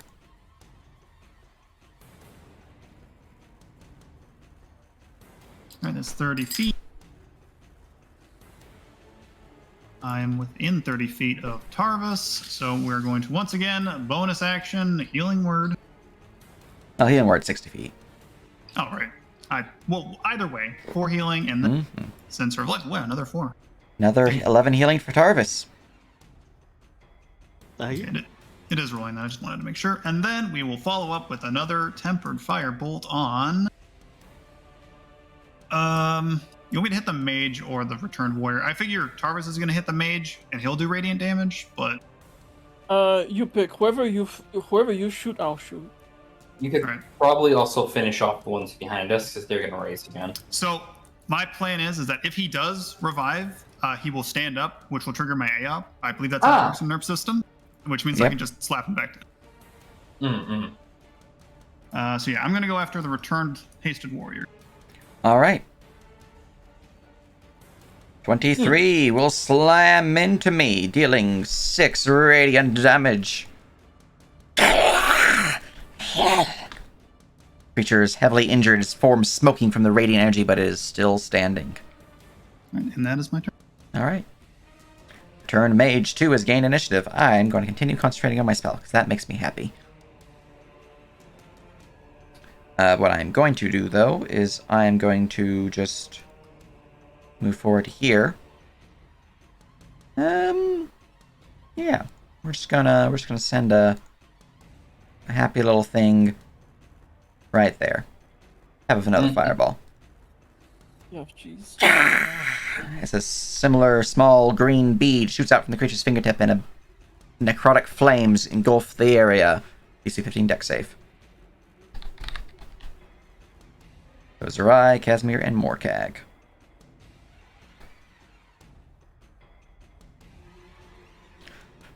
Alright.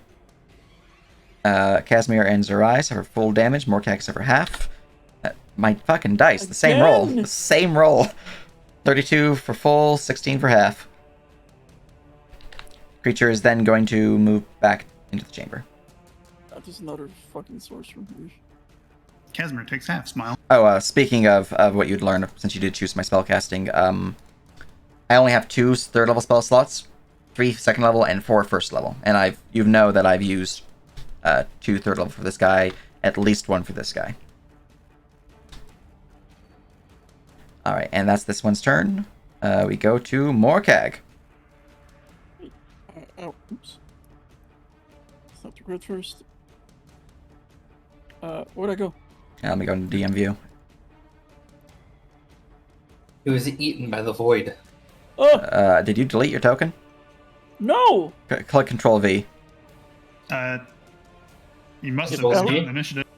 Okay, there we go. I think you click Control X or something on accident. Oh, maybe. Let me add you back to the initiative.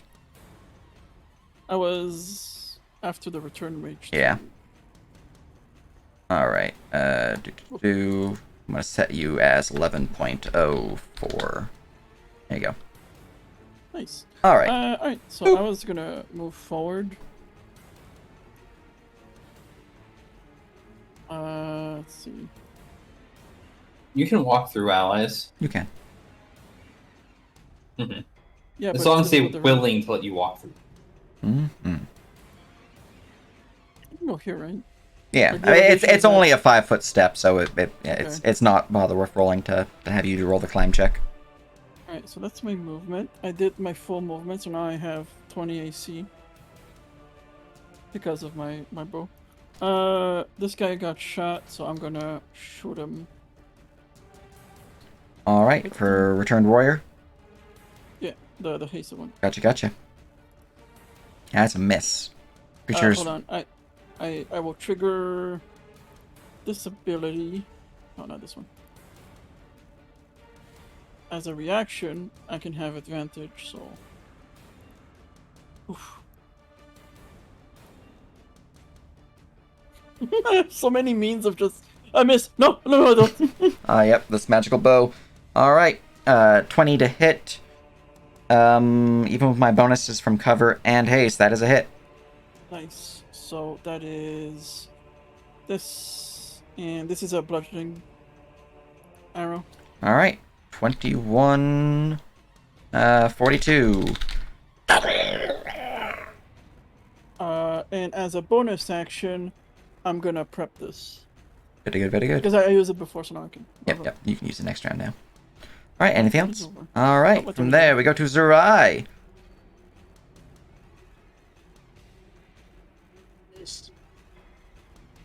Is this return mage basically holding on, or are these other guys going to come back, or? Well, you can give me a perception check. Margak did say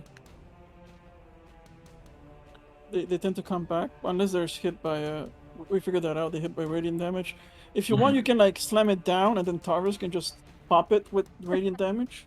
Okay, I have no idea. You don't know if they're going to be coming back or not. Which one of these dead are respawning? Mages are still alive, at least the one you can see. Yeah, I'll just beat the crap out of this guy. Aha! I should have cast Mage Armor, but I didn't. Foolish fool. Alright, the first one will certainly slam into me for a total of 12 bludgeoning, increasing to 24 because of my vulnerability. This 10 is a miss, though. Okay, I will spin the key and hit him again. Huzzah!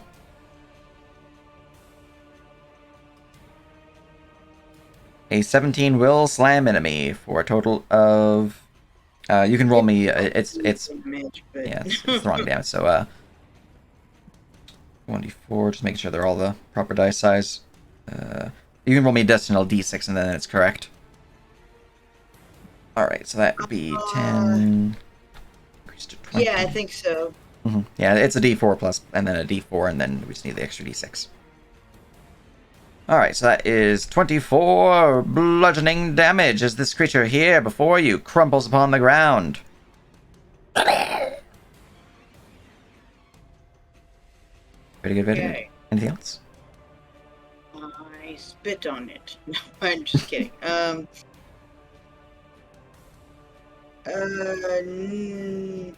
I guess I can tactics check this guy, or no? You can tactics the mage. You can have done it before you actually killed him. Okay. I wanted to know specifically how long it takes to come back. It's the start of the turn. You already know that, so I'm not going to have you roll for that. Okay. Well then I'll just tactics check him just to see if there's anything I don't know. Well, what would you like to learn about them? Because that's a lot. How many more fireballs they have? They can only cast a maximum of 2 fireballs. You can tell that this one casts both of his 3rd level spells, so he's out. Mm-hmm. The other one also has cast both his 3rd level spells. Okay, so no more fireballs. Mm-hmm. I'm gonna say that out loud. No more fireballs. And I'm gonna say somebody needs to radiant damage this guy. And that'll be my turn. Alright, Jarvis. You have a crumpled corpse at your feet. And I kind of wanted to smash him. You need to smash him to You still need to smash him. But there's still another one over there. But if you don't smash him, he'll just come back. Yeah. In theory, I could smash it next turn. We got a lot of smashing. Yeah. Wait, no, that one goes before me. Never mind. You have to do it, Tarvis. Yeah, you're gonna have to do it. You don't want me to cast Burning Hands on you guys or something else like that? No. All right, I'm You. just gonna smack him with the flail. All right. Al, roll me your attack. Advantage, right? Because You have advantage, yeah. Okay. There, let me just. All right, your flail does find purchase within the creature's body, and the one rating damage is all you need to finish him off. Okay. We. Also, I could roll for disruption, but either which way. And then I'm gonna make my way over here and come find this guy in the corner. You do not And see put- me. He poked his head out. I did, shit. I mean, yeah, a fireball came out of here, and I saw the other guy throw a fireball. It's true. Yeah. So I'm gonna come over here, and I'm gonna use 2 this plus 2, yeah. that, and then since I already attacked, I can. Where'd that button go? Use another war priest, and I'm gonna smack this guy too. All right.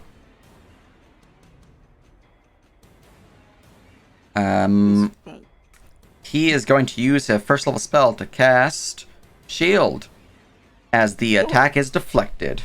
That would have hit! Their AC is 11 without mage armor. Oh my god. Anything else? No. All right. That's it. This one is properly dead. This one up here is not dead, and he comes back up to life. He's going to stand up from prone, so he can give me that reaction. All right, I will use Warcaster to cast. Actually, I won't do that because Sacred Flames damage is really inconsistent. So we're going to bonk. Am I able to use Stamina as in part of my reaction or no? You can just use it on any attack, All right, we're gonna. as long as you know it applies to attacks, Yeah, which Strike and Bash do. I will be hitting him with my hammer. Do I have advantage because he's standing up or no? Yes, you do. He is prone when the trigger triggers. Nice. 21 for 7, bludgeoning increased to 14. Ah, shit. He doesn't stand up. But he is still not technically dead. Excellent, all according to plan. Changing him back to token, so I can change him later. Kane.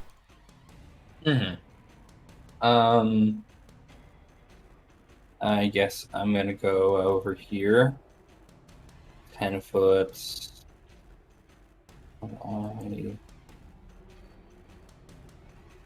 30 foot here. And I'm just gonna ready an action to Eldritch Blast anything that stands up. Very good, very good. Ready. And from there we go to Danu.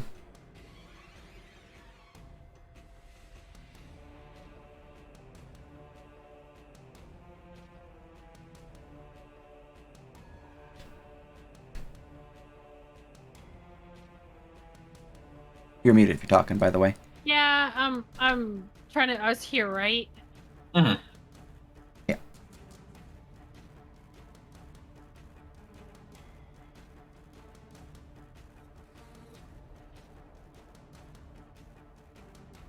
Like every time I do this, all the information. This is the only guy that's left, right? This guy down here, and technically this guy's left, but you have to do Radiant to make sure he's not.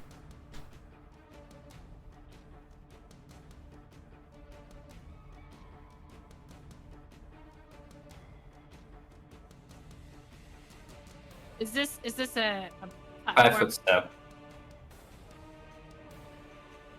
Oh, Danu's just gonna pop up there. All right. Danu is kitty cat. Mm-hmm. Well, you can see the mage. He does have partial cover.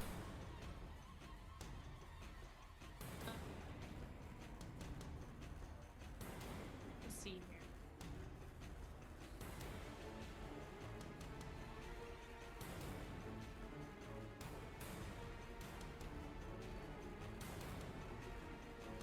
Alright. Bonus action, move my tentacle to here. And I am going to Eldritch Blast.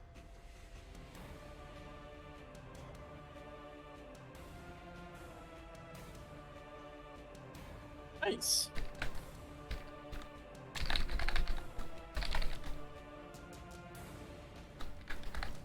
Alright, your beam of eldritch energy will crash forward, slamming into the mage. As that is 11 force damage. I didn't take that.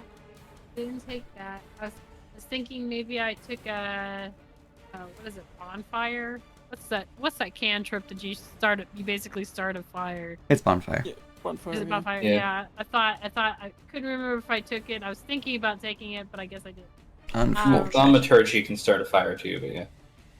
Yeah, but I just used my action. So, we found out everything we needed to know about the mages, right? Mages and the warriors are pretty simple. much. Okay. I guess.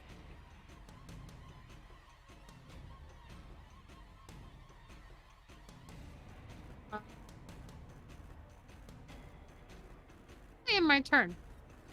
Alright. From there, we go to Casimir. Alright, we're gonna use Sacred Flame on this pile of bones, which I auto-fail, because I'm dead, technically. Blah, blah, blah, blah, blah. Okay, good. And just for sake of it, 9 radiant damage. I am not gonna be bonus healing, or bonus action healing anyone this time, because I can make better use of it later. Mm-hmm. Yeah, we have potions. I can heal up.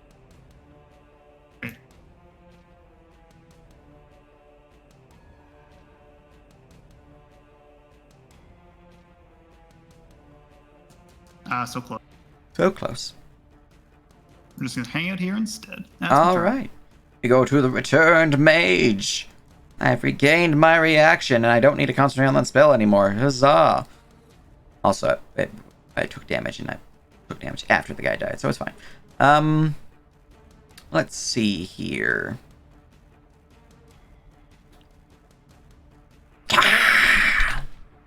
Skeleton will raise up a hand and will throw down a skull that seems to conjure from its hand. It's a little weird.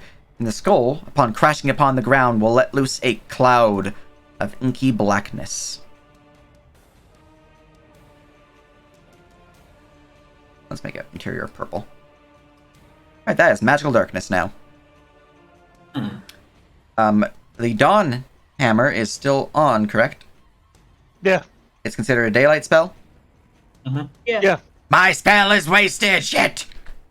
Your Dawn Hammer just dispels his thing. It's lower level than your Dawn Hammer. Completely. Stop Completely flicking the lights on effing and off.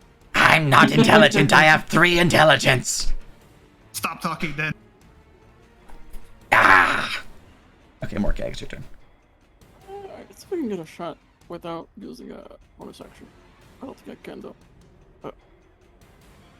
I'll use 2 stamina to run. Mhm. So let's see how much I get. Oh well, 5.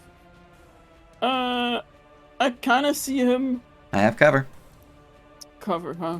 Alright, that's fine. I'll trigger compound for advantage. Using a bludgeoning arrow. Well, that's a crit roll. Roll to confirm. Why no? Because I have this. I confirm. It confirms. Yay! So damage, crit, sneak attack. That's 15 plus 14, so 29 equals 58 bludgeoning damage.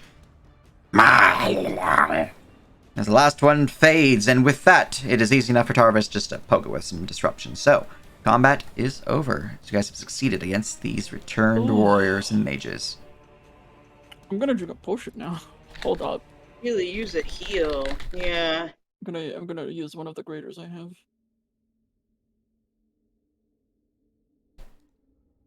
Why not save the graders for combat and use up the lessers? No. I use up the in combat I use my bonus action. I can't heal. But using potions as an item interaction. It's a item interaction as a Yeah, bonus but, like, action. I don't wanna waste a turn not attacking. Yeah, potions specifically, I allow players to use them as bonus actions. If you're using it to another, it is an action. It is a use an object action. Now, pulling a potion off a bandolier is an item interaction. That's Pulling the it. difference, I guess. Yeah, pulling it Yeah, from a those are- backpack is an action because it is use an object action to pull something from a backpack. Yeah, so I need my bonus action. Mhm. I'll drink my last one, might as well. All right, guys, begin to chug some potions. Anything else? As all seems to still and quiet within the tomb. I'm also going to Right. potion. Chug a potion, or should I get healed? I think the potions are better used in combat, but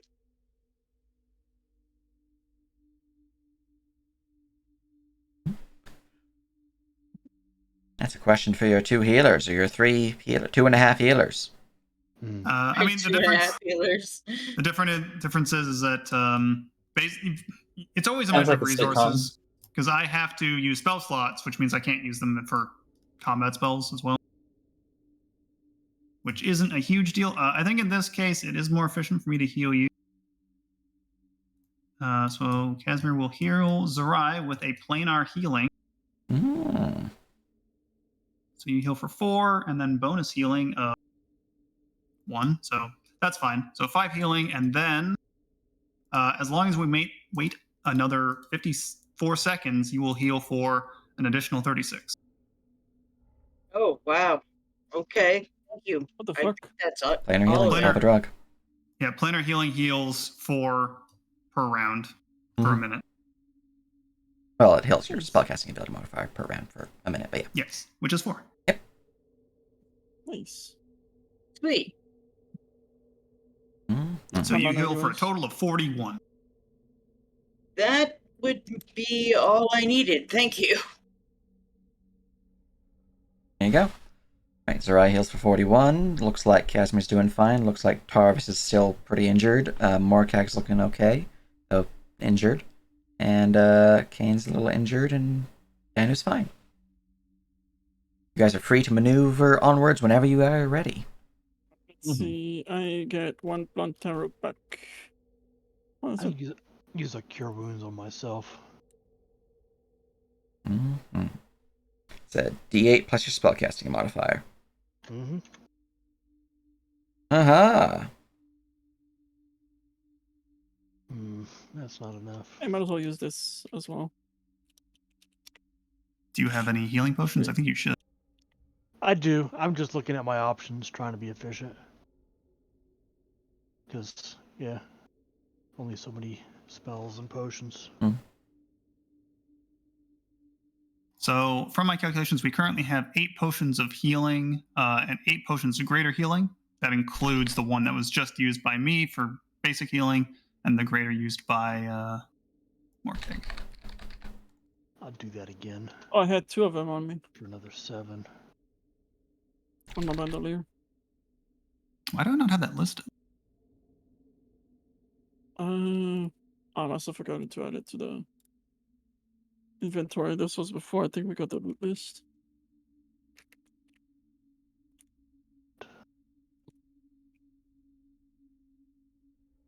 I drank 2 graders and then a regular.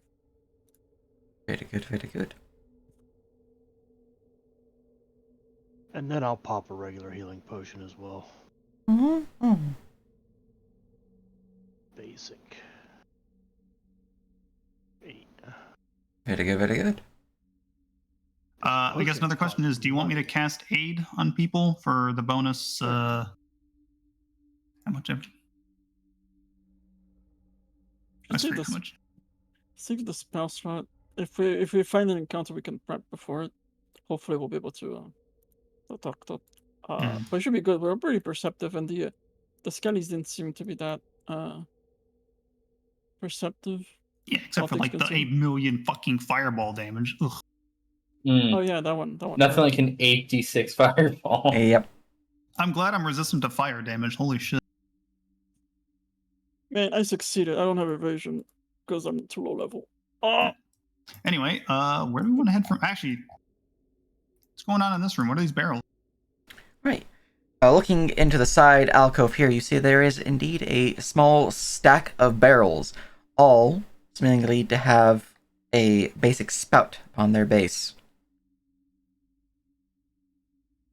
As if one could open said spout and pour some form of liquid from the barrel. What is this? You would see there is a lined shelf filled with ancient and tattered tomes. Though some of them have been destroyed due to the combat in the area. Tarvis just Any of looks at them people in actually the room readable? and says, "Books here," and waits to see if anybody goes scrambling.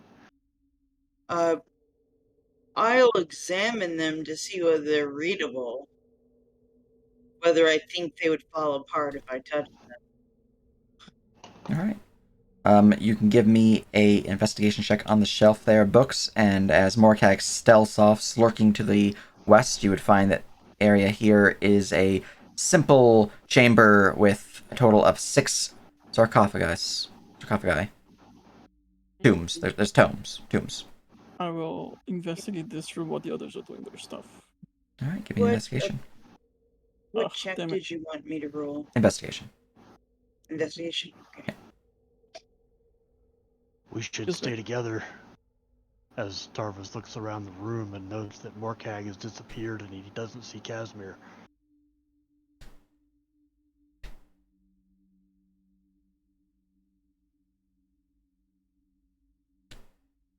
Yes, we definitely should stay together. All right, looking over the bookshelf, which I'm going to move yourself since you would be over here doing this. Oh, okay. Sorry. Many of the tomes here appear to be quite old, weathered and decayed due to the damp nature and the conditions within this place. They are water damaged, they are mold covered. Many of them are illegible. You don't seem to find any that are of any use. Okay.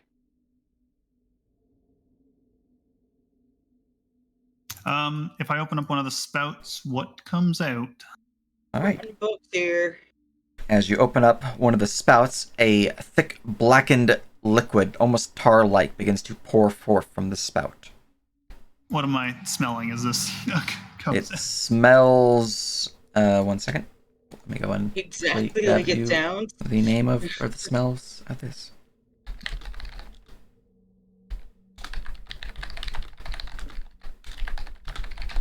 Here we go. You would smell a sharp, burning chemical smell that seems to somewhat smell like it's an acrid smell, sort of. It's definitely not pleasant. Since you are a priest, do you have the acolyte birth or profession? No, my profession was court mage. Court mage, okay. Who's acolyte? Acolyte would be someone who works in chapels and whatnot. Yeah, well, I lived there for quite some time. You so... do have acolyte. Well, if you ever go investigate, then you might get some information, but right now you're still looking over books. Casimir's just going to assume that this is expired alcohol or something. Mm-hmm. And we'll close the tab.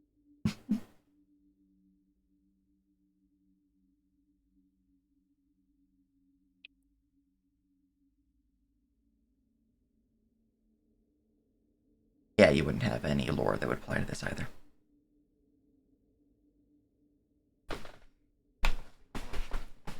Films in here. Can't find anything. Hard to pay attention though. Alright. You would see that the passage within the area seems to divide into east, west, and south, as I will now reveal further down this pathway. From your current position, this is 120 to there. Let me go into a bit more. You guys would have a bit more of a idea.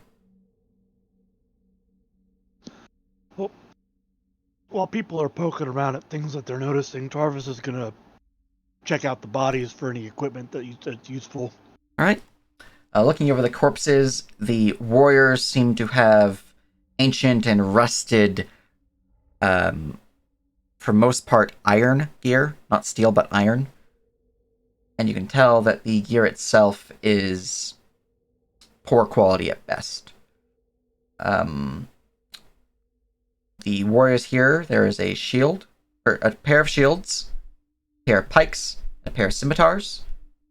There's also, within each of them, a dagger, a worn longbow, a quiver of arrows, and then they have faded and torn, rusted over lamellar cuirass, so lamellar armor, as well as the previously mentioned 2 shields. Amongst the bodies of each of the corpses, including the returned mages, so let me see here, that would be 6 of them, so you would find a total of 34 onyx gem shards. Onyx. Which are actually worth grabbing. Yeah, I'll collect those up. They'll owe that from being resurrected. Yep. Mm-hmm. Alright, and let me go look to see if the mages have anything of interest. 0.1 carat. Wow, that's the smallest one we found.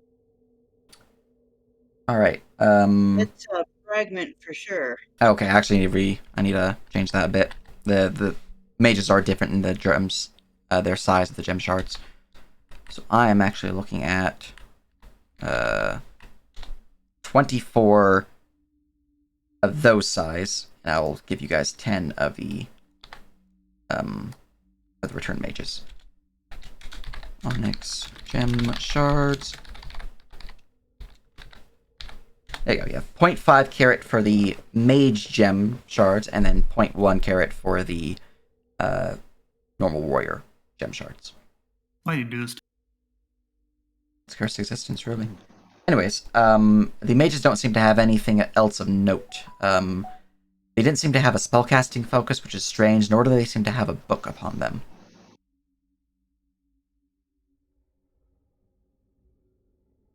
Sorcerers. Okay. Disgusting.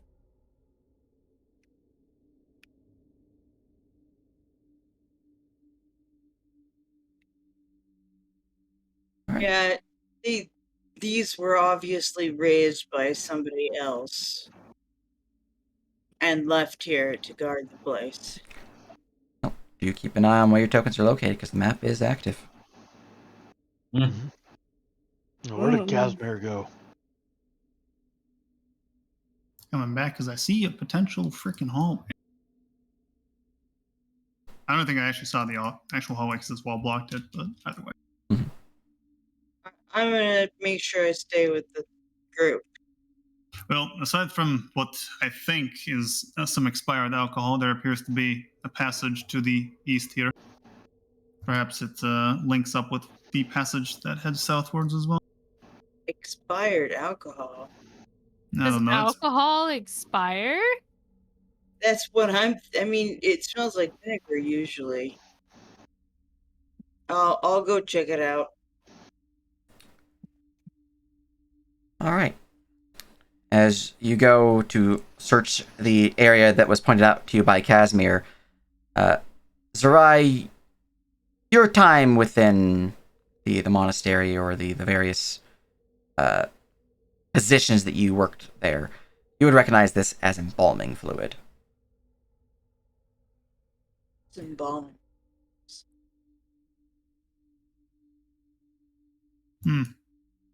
I don't think I've ever seen any before, though that makes sense because, well, we don't really bury people much anymore.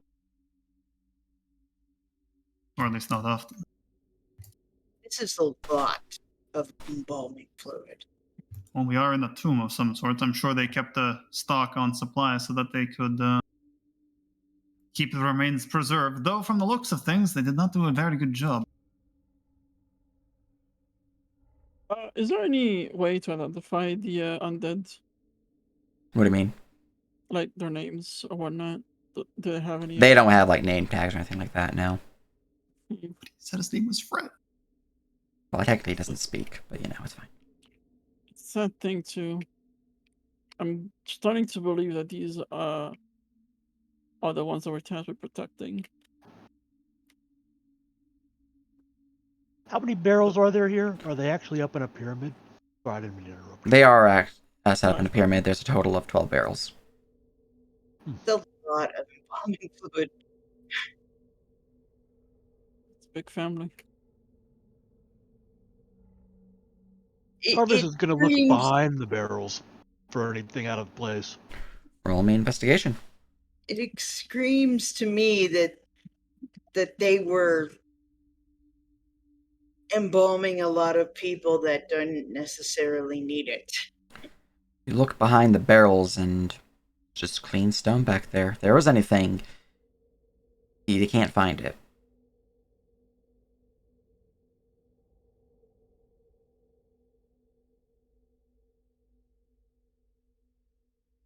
Well, which way?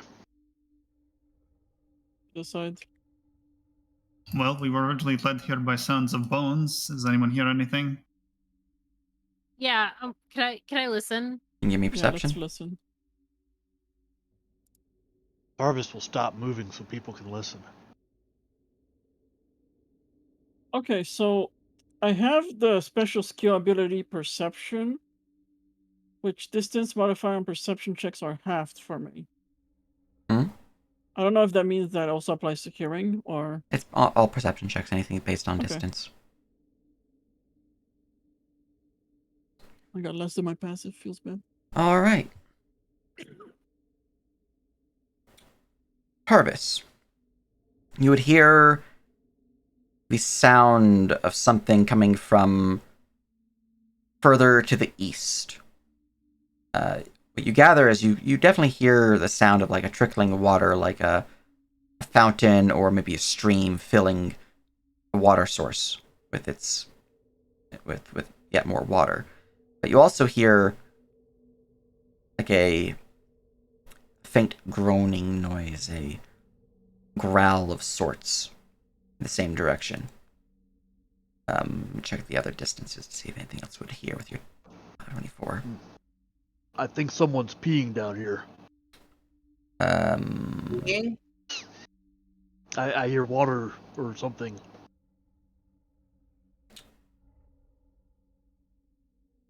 I think Dana mentioned something about that earlier.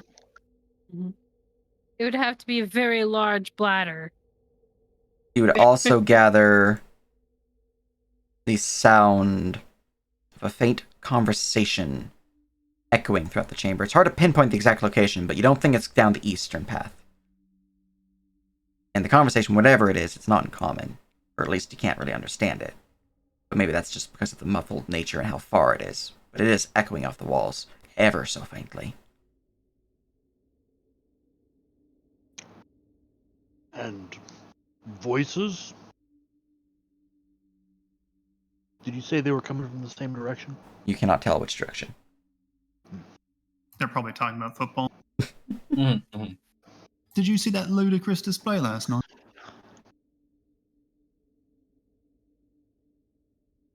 I'm gonna move this way and see if the voices get a little louder when I Oh, go should we? over to this doorway. Should probably head down towards those voices. They seem like they're responsible for these risen undead. It seems to fade somewhat. You cannot hear it anymore. Because I can hear you coming. Clang, clang, clang. Yeah, pretty much. Speaking of that, actually roll me a stealth. So you are getting close enough that I might hear you soon. Oh no. 1 digit. It's over. Carry on. I mean, I would like to step in, but Zora is in the way. Also, Zora, you need to heal.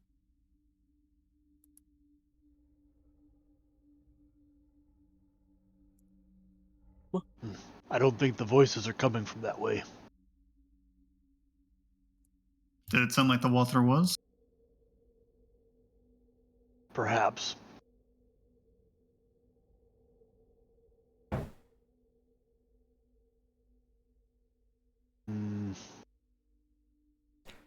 Walk out here and see if the voices are louder coming from this other hallway.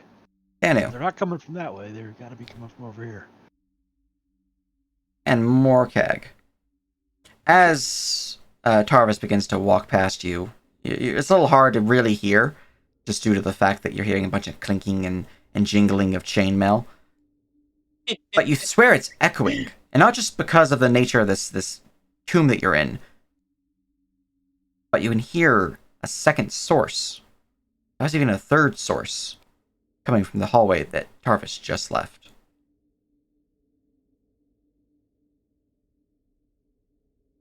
I think there's more skeletons. Armored guys. I hear another set of armors. Now From where you came. it should be noted that the Reborn Warriors were wearing a lamellar, which, while it is both metal and hide armor, it does not have the same jingle that you're hearing right now. This sounds more closely tied to what Tarvis is wearing. Have your armored soldiers then?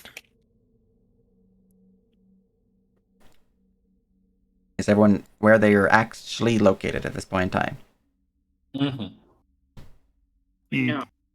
Where would Azurai be? Oh, Syrik needs Sarai to would heal, be by the way. the group. Oh, I thought we had moved. Sorry. If we haven't moved, then we're good. All right. Roll me perception, Azurai and Danu. This is sight-based. And do either of you have dark vision? Dano has do. supervision. Good to know, good to know.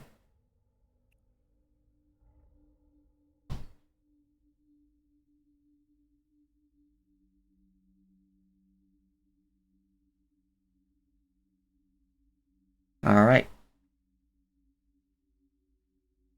First off, now the two of you with your sound-based perception would hear that the sound of the jingling chain gets closer. And then, both Zerai... Well, Zerai would see the flickering images of figures, just their shadows barely poking into your vision. For Danu, however, you would see two figures enter into the light before dispersing back into the darkness. But you can still see them because you have vision. At this point in time, as they round the corner, I need everyone to roll me initiative. As two heavily armored, ghoulish figures raise both blade and bow. Does this count as a surprise round, Mr. DM? No. Okay, good. It's alright. It's alright, you need to heal. You're still at 9 HP. Yeah, heal for 41. I thought I had done that, but no, I didn't. Yeah, I rolled max initiative. 18. Aha! Alright. I'm gonna add these guys to initiative. Woo, 8. Big. Right. I get 1, 2, 3, 4, 5, 6. There we go. Cool. Sorting initiative and starting initiative with Kane. As the word of creatures approaching, now you can actually hear the sound of the chainmail. Now that Tarvis is no longer walking, approaching. There's certainly an enemy or a threat or something moving towards you from the east. You think Primus Tarvis like, loud now? did we want to engage? Did we want to do anything? We'd have a moment to. We're in combat, so. we're in combat. They're attacking, I believe. You guys are in rounds. You guys can choose not to attack, but actions, we are in round for purposes of time.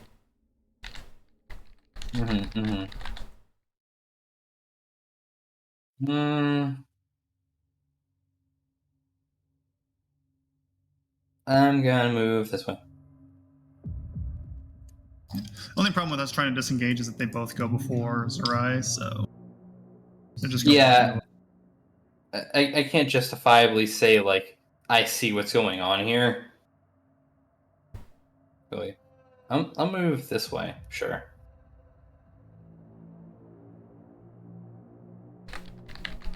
Yeah, that'll be my turn. Hold action to shoot something, I guess. All right. Holding action. Very good, very good. Tarvis.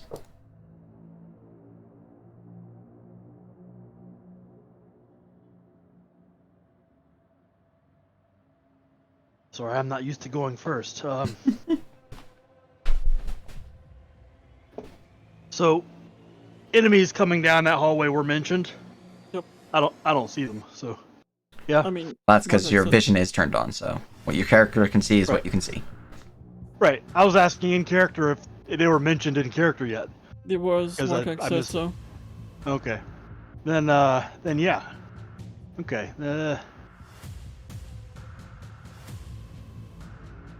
Climb up here and go get in the way. Hmm.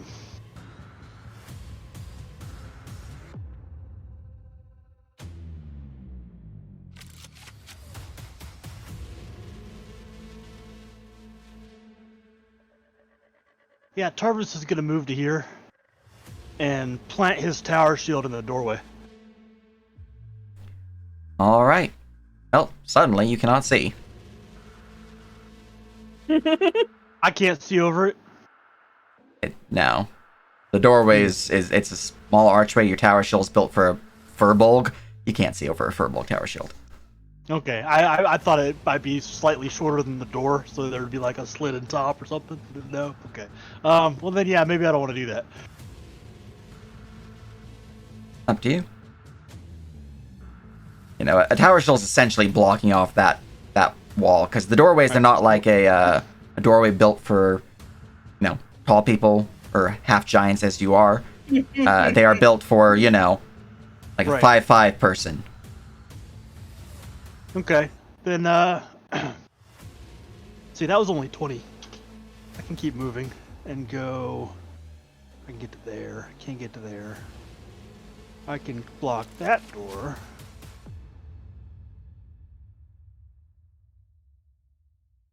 Yeah, I'm gonna get to here. And let's Alright.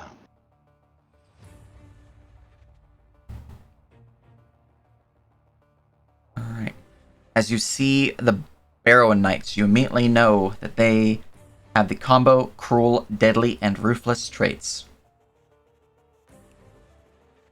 okay. That yeah, I'm gonna bonus action Shield of Faith myself. Bloop.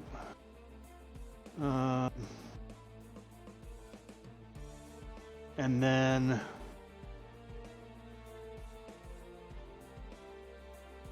what else do I want to do? Choices. I'm trying to remember. What are there ready rules? Can I just ready to smack? You them could when they ready come to through the smack, door? yeah. Just takes your I'm reaction. gonna ready. Okay. Yeah, I'll ready to hit the first one that comes through the door. Alright. Danu. Wait, hold on. Did you cast Shield of Faith on yourself? He did. Is that gonna come? No, never mind. I'm an idiot. Alright, Danu, it is your turn. Yeah, I am going to plop my tentacle, a new tentacle. Because this one's probably, the old one's probably dead by now. Yeah. Tentacle the deep. And I'm going to do it again just because. And I will plop it here. Very good. I'm going to tickle Barrow Knight 2 with my tentacle. Excellent. Tickle. Yes, I'm going to tickle for Yeah, one indeed. cold damage. Indeed, a tickle. Indeed, a tickle as the ice begins to grace at the sides of the Barrow Knight, dealing 1 cold damage. And the Barrow Knight is now charmed. Also, nice. And then, Stream you knows know, what I'm talking about.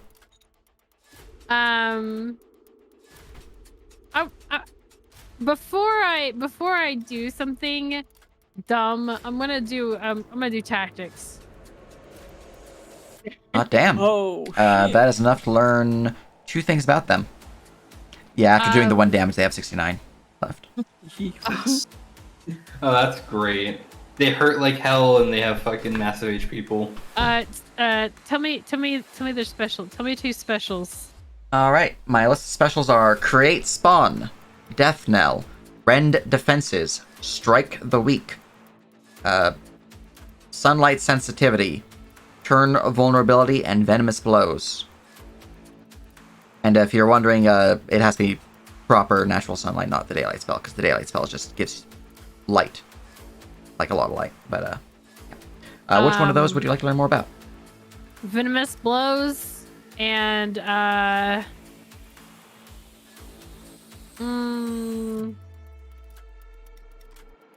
what was it? Turn Vulnerability. vulnerability. Yeah. All right. Turn vulnerability. A white is especially vulnerable to turn undead or destroy undead attempts. They are considered 1/2 of their CR when determining if they can be destroyed by this ability, except for the cleric's level and radiant damage whenever they succeed on a destroy undead save. Turn undead on success deals double the cleric's level and radiant damage, or triple on fail. Okay. Venomous blows. Whenever this creature critically hits another creature, the struck creature suffers from the poison condition for 1 minute. While poisoned this way, the creature suffers 2d6 points of poison damage at the start of each of its turns, has its movement speed reduced by 10 feet. Okay. I'm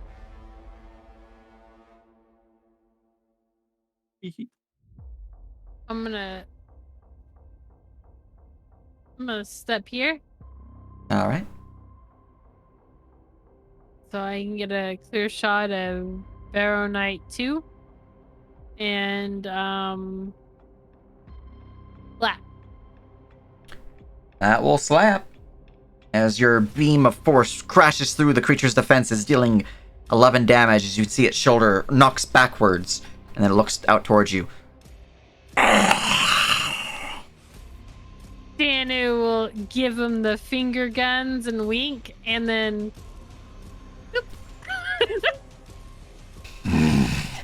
You intruders will soon perish for your crimes against House Dynasty. Are we the baddies? Against House Dynasty. Battle Knight What 1. language is that in? He spoke in common. Oh, We haven't committed any crimes against House Dynasty. oh no, Well, technically, Danu may have looked like they robbed them. Well, number 1 has gained initiative. They have a bow in hand.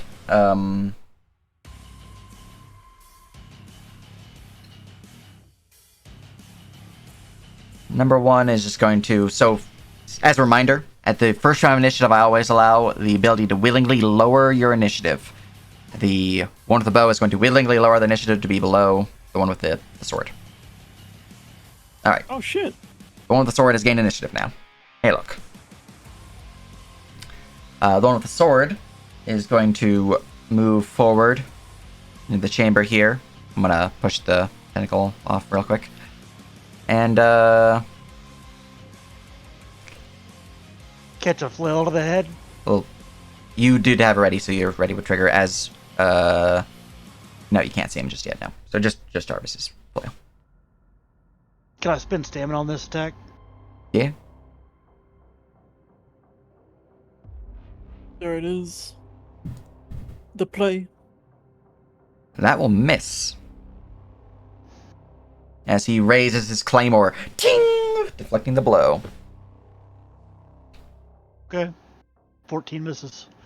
Alright, I'm just looking to see what he wants to do with his actions and all that.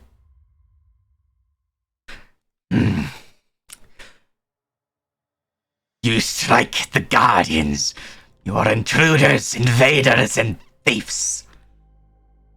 Stench still reeks upon those within this hall. Look out towards Tarvis. Defender, you will fall and join with us. He is going to look out towards you, and Zerai will stare deep into your soul. Oh no, Okay, traumatized. he's not gonna like what he sees. Well, I mean, you know. Apparently I didn't macro these guys beyond their basic attacks, so I'm just gonna copy pasta this. I need a wisdom saving throw from both Zerai and Tarvis. Some save.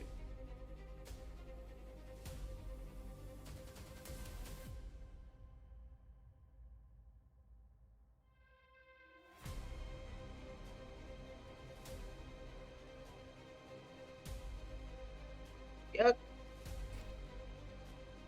Levi failed. Alright. Purvis, your steely gaze matches the Barrow Knight's, unfazed by his words. Zerai, however, you are somewhat shaken. I need you... 1 second. Let me pull up the stable.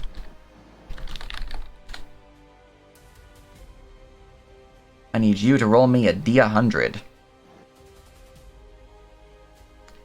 And additionally, since we have these rolls, might as well grab them. Oh, sorry, someone's hammering upon my wall, apparently.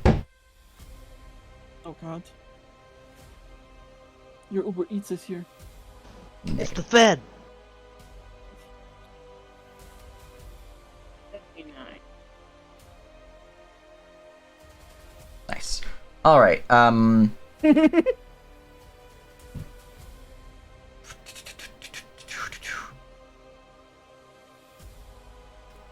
you feel your mind somewhat breaking under the pressure of this creature's gaze.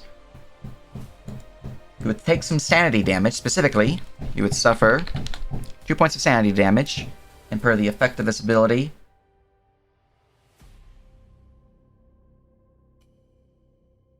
the gaze seeming to warp your mind. You have an overwhelming urge to devour what was once a foul smell, but now is an uncontrollable and deniable sweet scent. Gross. The disgusting black ooze, which is the embalming fluid, smells most delicious. You feel like you want to eat that.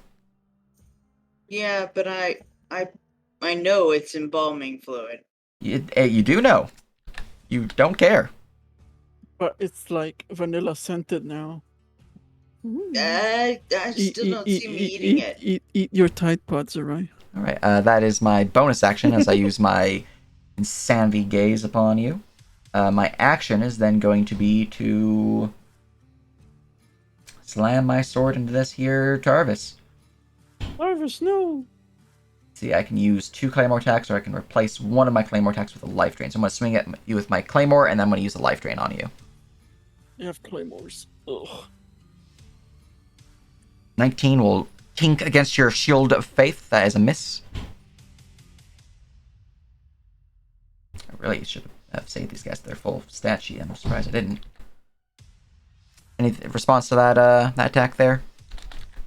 No, I don't have a reaction, remember? Yeah, that's true. Okay. Just rapidly updating their macro to list for their life drain that I'm going to use on you.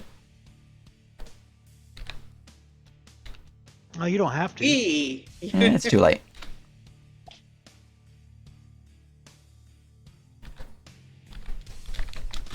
Alright. That should be everything I need to apply for it. Oh, that's just nasty. Why would I do that? Does it anyway. Adding that to the line of macro as well, because I'm a fucking banana. Alright, here we go. Macro made. That is also a miss, but you now know why it's nasty. Oh, again? Oh no! Yep. Anyways, that is that one's Shoops and Whoops. The one in the back, the good old-fashioned bow Barrow Knight, is going to step forward and is going to pull back an arrow drawn from his quiver upon his bow, and he's going to release it upon Zerai. Yeah, bonus to AC, so I'll... Yeah. Pew! That's a 20 to hit for your AC plus 2. My AC plus 2. Yeah. I'm not sure what that means. It means whatever your armor class is, plus 2. If that hits, then it hits. Oh. Yeah, because you have cover, which gives you plus 2 AC. Oh. Man, dense. It's all good. Also, I clicked the wrong freaking macro. Because these guys really need to be updated. My AC is 20. Alright, in that case, that would be a slam and jam. The damage is different, though, so I'm gonna set this up real quick for you. You're a monk, right, Zerai? Yeah. I think you can lower that damage if you use your deflect missiles. They have deflect missiles right now. I don't There is have level deflect 3 missiles. monk. Yeah. You. Oh, do you have an unchained monk? No, I don't. No. Oh, then if you have if you're level 3 monk, right? We're level 4. You're level 4 Yes, monk. level 4. So you have deflect missiles. You get a level 3. I do? Yes. Yeah. All right. I'm looking at your sheet. You should really update it. You're still only listed as if you're level 1. In terms of class features, you still have stats just level 3, but you don't have any of your newer class features. So that's probably why you don't know that you have the ability to do this. I put it in general in the description. Yeah, but yep, level 3, you can deflect missiles. It is a reaction that you can use to roll a d10 plus your dex modifier plus your level and monk, so a d10 plus dex plus 4, and that reduces the damage by that roll. Very convenient. It is.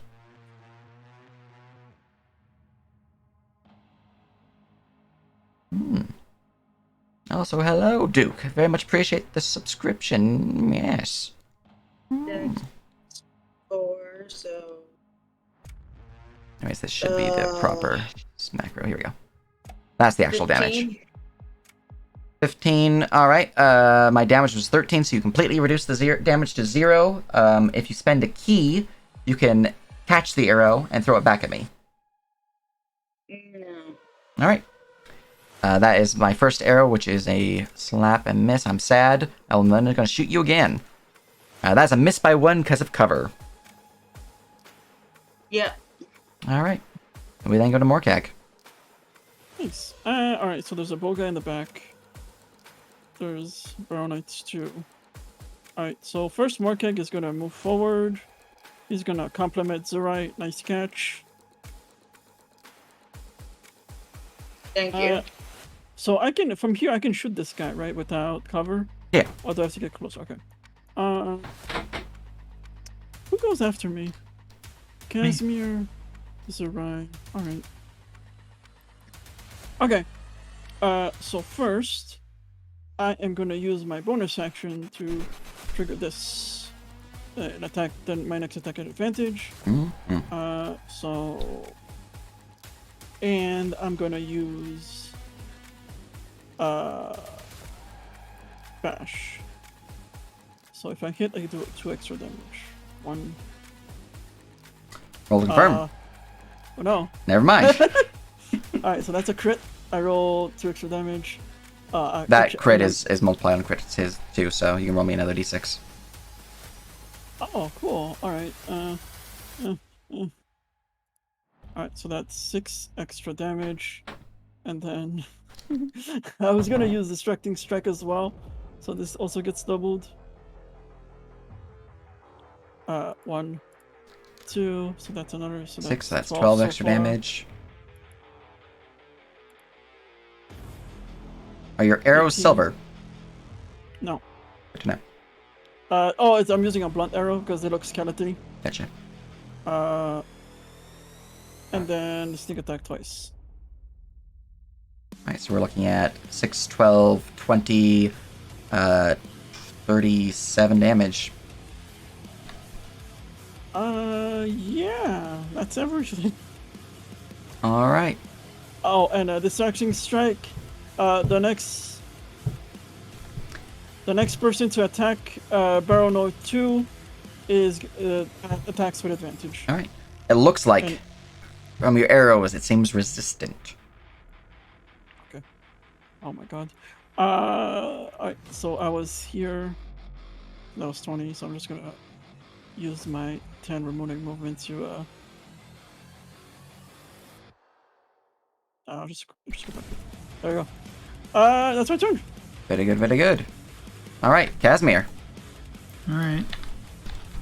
We move on up here. Let's see. Barrow Knight 2. Or, well, one of them. They didn't heal, right, from Daniel's damage? No, they didn't heal. Okay, which means they don't have regeneration, which maybe means they don't need to deal radiant damage to them. So we're gonna YOLO with fire damage instead. Let's go. Aha! Let's go.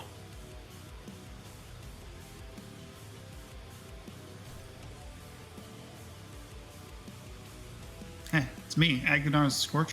Mm.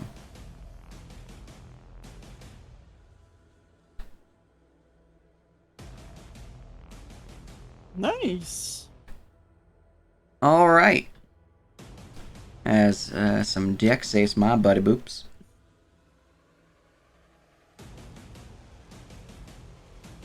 There's one fail, one success. So the archers failed and the knight succeeded. Weird. And 16 fire and 8 fire. The fucking knight ducked, and the other guy was like, "What the fuck?" All right. Ah, my face. And then creatures are afflicted by burning magic and are blinded by tempered flames of the divine. Yeah, so just the archer. Just the archer. All right, the archer is blind. How long does the blind last? Until the start of my next turn. Pretty good, pretty good. And then I will move back into cover behind this wall. And it catches on fire for 3 DOT. Yeah. Excellent. And then I'm going to make a religion. No, wait, can I have a religion for tactics on this? Or instead of tactics? You can roll religion on the map. They're undead. All right, nothing. All right, that's my turn. Unfortunate. All right, Zoraid, it's your turn. So I'm gonna roll tactics. On these guys. Very good, very good. It's enough to learn one thing about them of your choice. They're. I want to know what they're resistant and weak to. Can I know that? Yep. Both of them? Or... They are resistant to necrotic damage as well as physical damage from non-silvered weapons. They are immune to poison. They are immune to exhausted and poison conditions, and they have no vulnerabilities. Okay. Alright. I'll come right up here. I'll use my bonus action to turn on jabbing. And I'll use the dagger now because Yeah, I can. you have advantage too on that one. Oh, do I? Okay. Yeah, I distracted him with my shot. Does that count for both my attacks or just I one? think I think it's only one. Just the Let me first check. one, probably. Yeah, just the first one. Okay. The next attack, yeah, it's the Yep, next just one, the so first the one. first one. Okay, so first one's at advantage, second one is normal. All right, first one will slam into him, dealing 7, 10, 12 damage. Or just 10 because you need to hit him Just first. 10, yeah. And And the other one probably that is your misses. dagger? Your dagger of Mhm. venom? Yes. Let's see, here we go find that real quick. It's a +1 weapon. It doesn't matter if it's +1, I'm seeing to see if it's silvered or not. You know, I It is don't know. made from steel. Alright, so, nope. I reduce the damage by half as I am resistant to the dagger. Boop. And then the second one is a miss as it just parries the blow to the side. Ting! Oh, I do have a silver dagger. Hell yeah. Alright, anything else?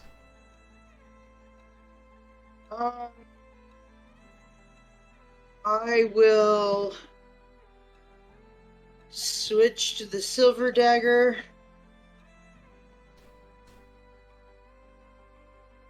And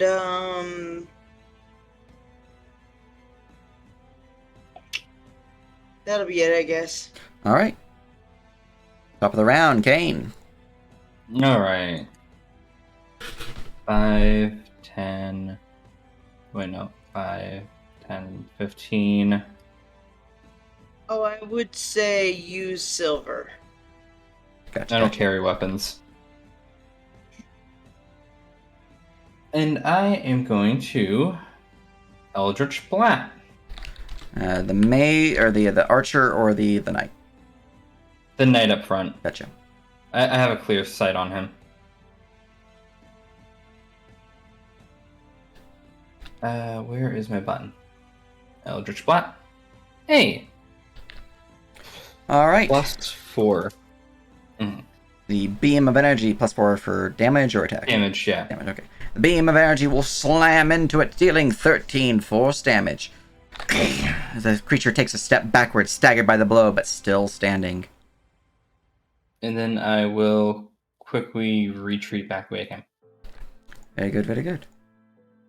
Anything else? Nope, that's my turn. All right. Very good, very good. From there we go to Tarvis.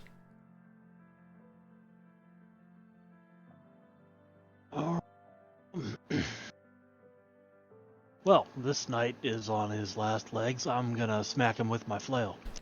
Excellent. Yeah, I'm gonna do that again. About a 26. A 26 will most certainly slam.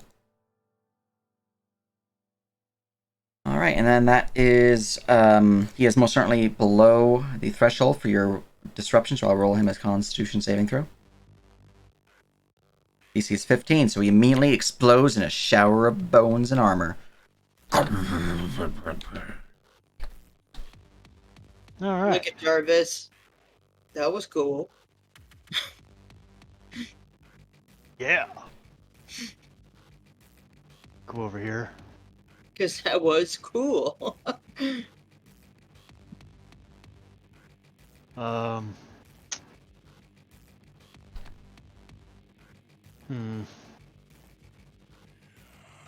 Yeah. Yeah, I'm gonna use another War metal. Priest and hit this guy too. Alright, very good, very good. And you have advantage because he's blind, Smile. Yeah, so let's use that. Smash.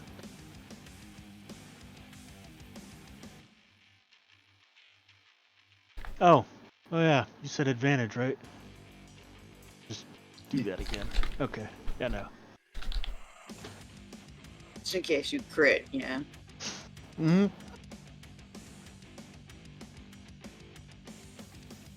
Hit him. Alright. And that 26 is to slam me? Yeah, Okay, yeah, cool. yeah, totally slamming you with the 26 to hit. 26 to hit will slam. That is 13, 19. Weapon's not silver, so that is 19 reduced to 9, and then it's 8 radiant.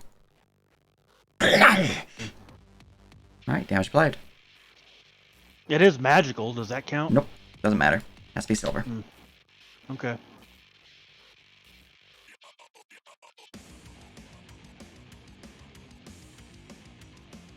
Alright, anything else? Yeah, I'm done.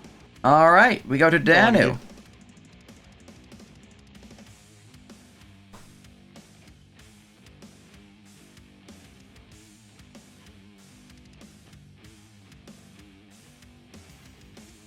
Where was my tentacle? Here? Yeah. Yeah. Yeah. Okay.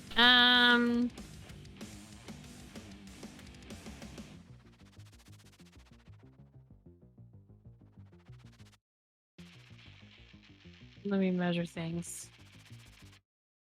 That's 10 feet. Yeah. I'm gonna smack him. Aha! A delicious advantage. Oh, advantage? Yeah, it's blind. The Oh. fool. I have a Well, it's a feeling good thing it was that with advantage. I have a feeling that this combat music is not in fact royalty free. Copyright, Yeah. Yeah. Even though the name or the description said it was. So here we are. I thought It's you did fine. it on purpose. I thought it was a pun. No. I Anyways, pull out my super shotgun. 16 is unfortunately a miss, Oh, as it raises the sword just in time to cut the tip of the tentacle off. Nanny my the poor fuck. tentacle! It cut your tit, or tentacle. Oh no. No, don't freeze it like that, please. Well, now it's Oh, phrasing. We're gonna lose our Well, sponsors. well, you know what? That's rude. It is rude. He's rude. And then Eldridge Beam goes. Roll to confirm your fumble. Oh no! It's an advantage. So. It's advantage? Okay. Okay, it's better then. It's not a fumble. Eldritch's Beam goes pew into the wall, trying to avoid the massive wall that is Tarvis. Alright. Yeah. In my turn. Alright, the Barrow Knight has gained initiative and suffers 3 fire damage. I have silver arrows. Yes, you do. The fuck? Alright, the Barrow Knight will drop its great bowl, pull out the claymore upon its back, and will swing out towards Tarvis. With disadvantage, because he's blind. Actually, I could use another one of my actions instead. And it would make sense that he would do so, because he's blind and can't see shit. So he's going to instead, in a fitful rage at the pain of losing one of his guardians in his form, seeing that he is likely to soon be dead as well, or at least brought back to the afterlife briefly, he's going to use his action to use Scream of Rage. Which you may macro for, finally, so here you go. Con save for Zerai and Tarvis. DC 16 or suffer 31 points of necrotic damage.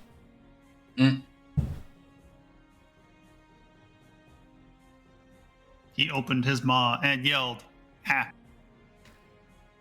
See, I thought you were going to go with the He-Man thing.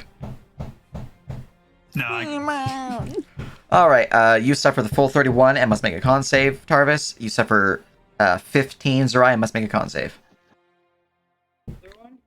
Another con save, yeah. Dual Yeah, con saves. The second one is the one you want to succeed. It's true. Mm-hmm. Alright, Tarvis, your maximum hit points is reduced by 31. Oh no! So damage, max HP loss 31. Your max HP loss, Zerai, is reduced by 15. So damage, max HP loss 15. Oh, guess we're taking another nap. That comes back after the nap, right? You hope. Well, no. Yeah, we don't know what this one's effect is.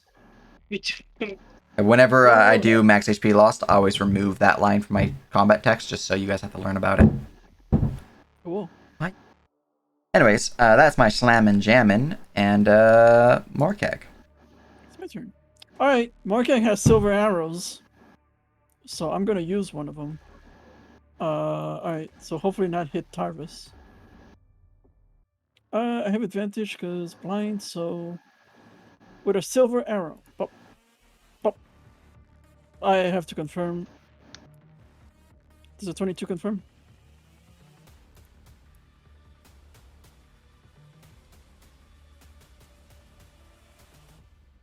Hello? Oh.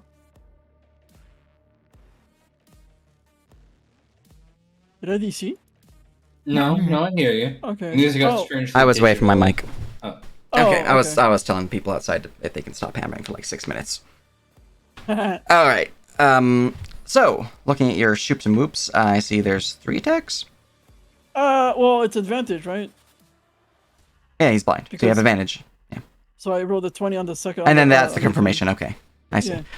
Well, that is most certainly a confirmed critical. Alright, so silver arrow, so damage, critical, sneak attack. That's 16 plus 17, that is 33 damage, and that is full damage to him. I have 1 hit point. Are you serious? Yes! Distracting strike. I'm dead. Okay. I don't know if that was worth it, but okay. Combat's over as you kill the last of the Barrow Knight. Well, considering that the fucking Tarvis lost 31 hit points Yep. from his Yeah, max. it's probably a good idea. All right. There were 5 And, people before he went again. And as the Barrow Knight drops, you see their armor, their ancient plated armor, their ancient claymores and bows still are left behind, but the flesh begins to disintegrate rapidly. And you see, within the pile of this gear, there is a faint, wispy blue-ish white energy. Specifically, one has 1, the other has 1. I rolled minimum on both. So there's 2 wispy whitest blue energies between both. If you've played Dark Souls 1, it kind of looks like that. Like a low level one of those. Maybe that's your life force. And Consume it for XP. since we are really close to time, and I know someone has to leave at time, I'm going to call the session here, and I hope you guys had fun. Next time we can always. do some good. Oh dear God, I just noticed. I very much appreciate the 5 gifted subs there, Insane. It's very much appreciated. Holy mackerel. I Thank you. Just checked the stream. I was like, hot damn. Hello, Yeah. and welcome to your many glorious emotes. And yeah, no, that is the end of session. Hope you guys had fun, and we're gonna see if there's someone we can raid. Bye bye, internet. Indeed. Let's outta raid here. Safra. Let's do that. It was nice playing with you guys. Yeah. I'll see you next week. Yeah, Yes, but thank Bye. you for Have a good running one. and thanks for playing. yeah, appreciate it. Yep. Thank you for running. Thanks for running. Yeah. It was great fun. Can't wait to go deeper into the tomb. Mm-hmm. Thanks for the game. Yeah. Raid. All right. I'm gonna head out. You guys have a good Yeah, one. I'm gonna turn my Yep. air conditioner on because See my you room's later. freaking sauna. See ya. Ciao, ciao.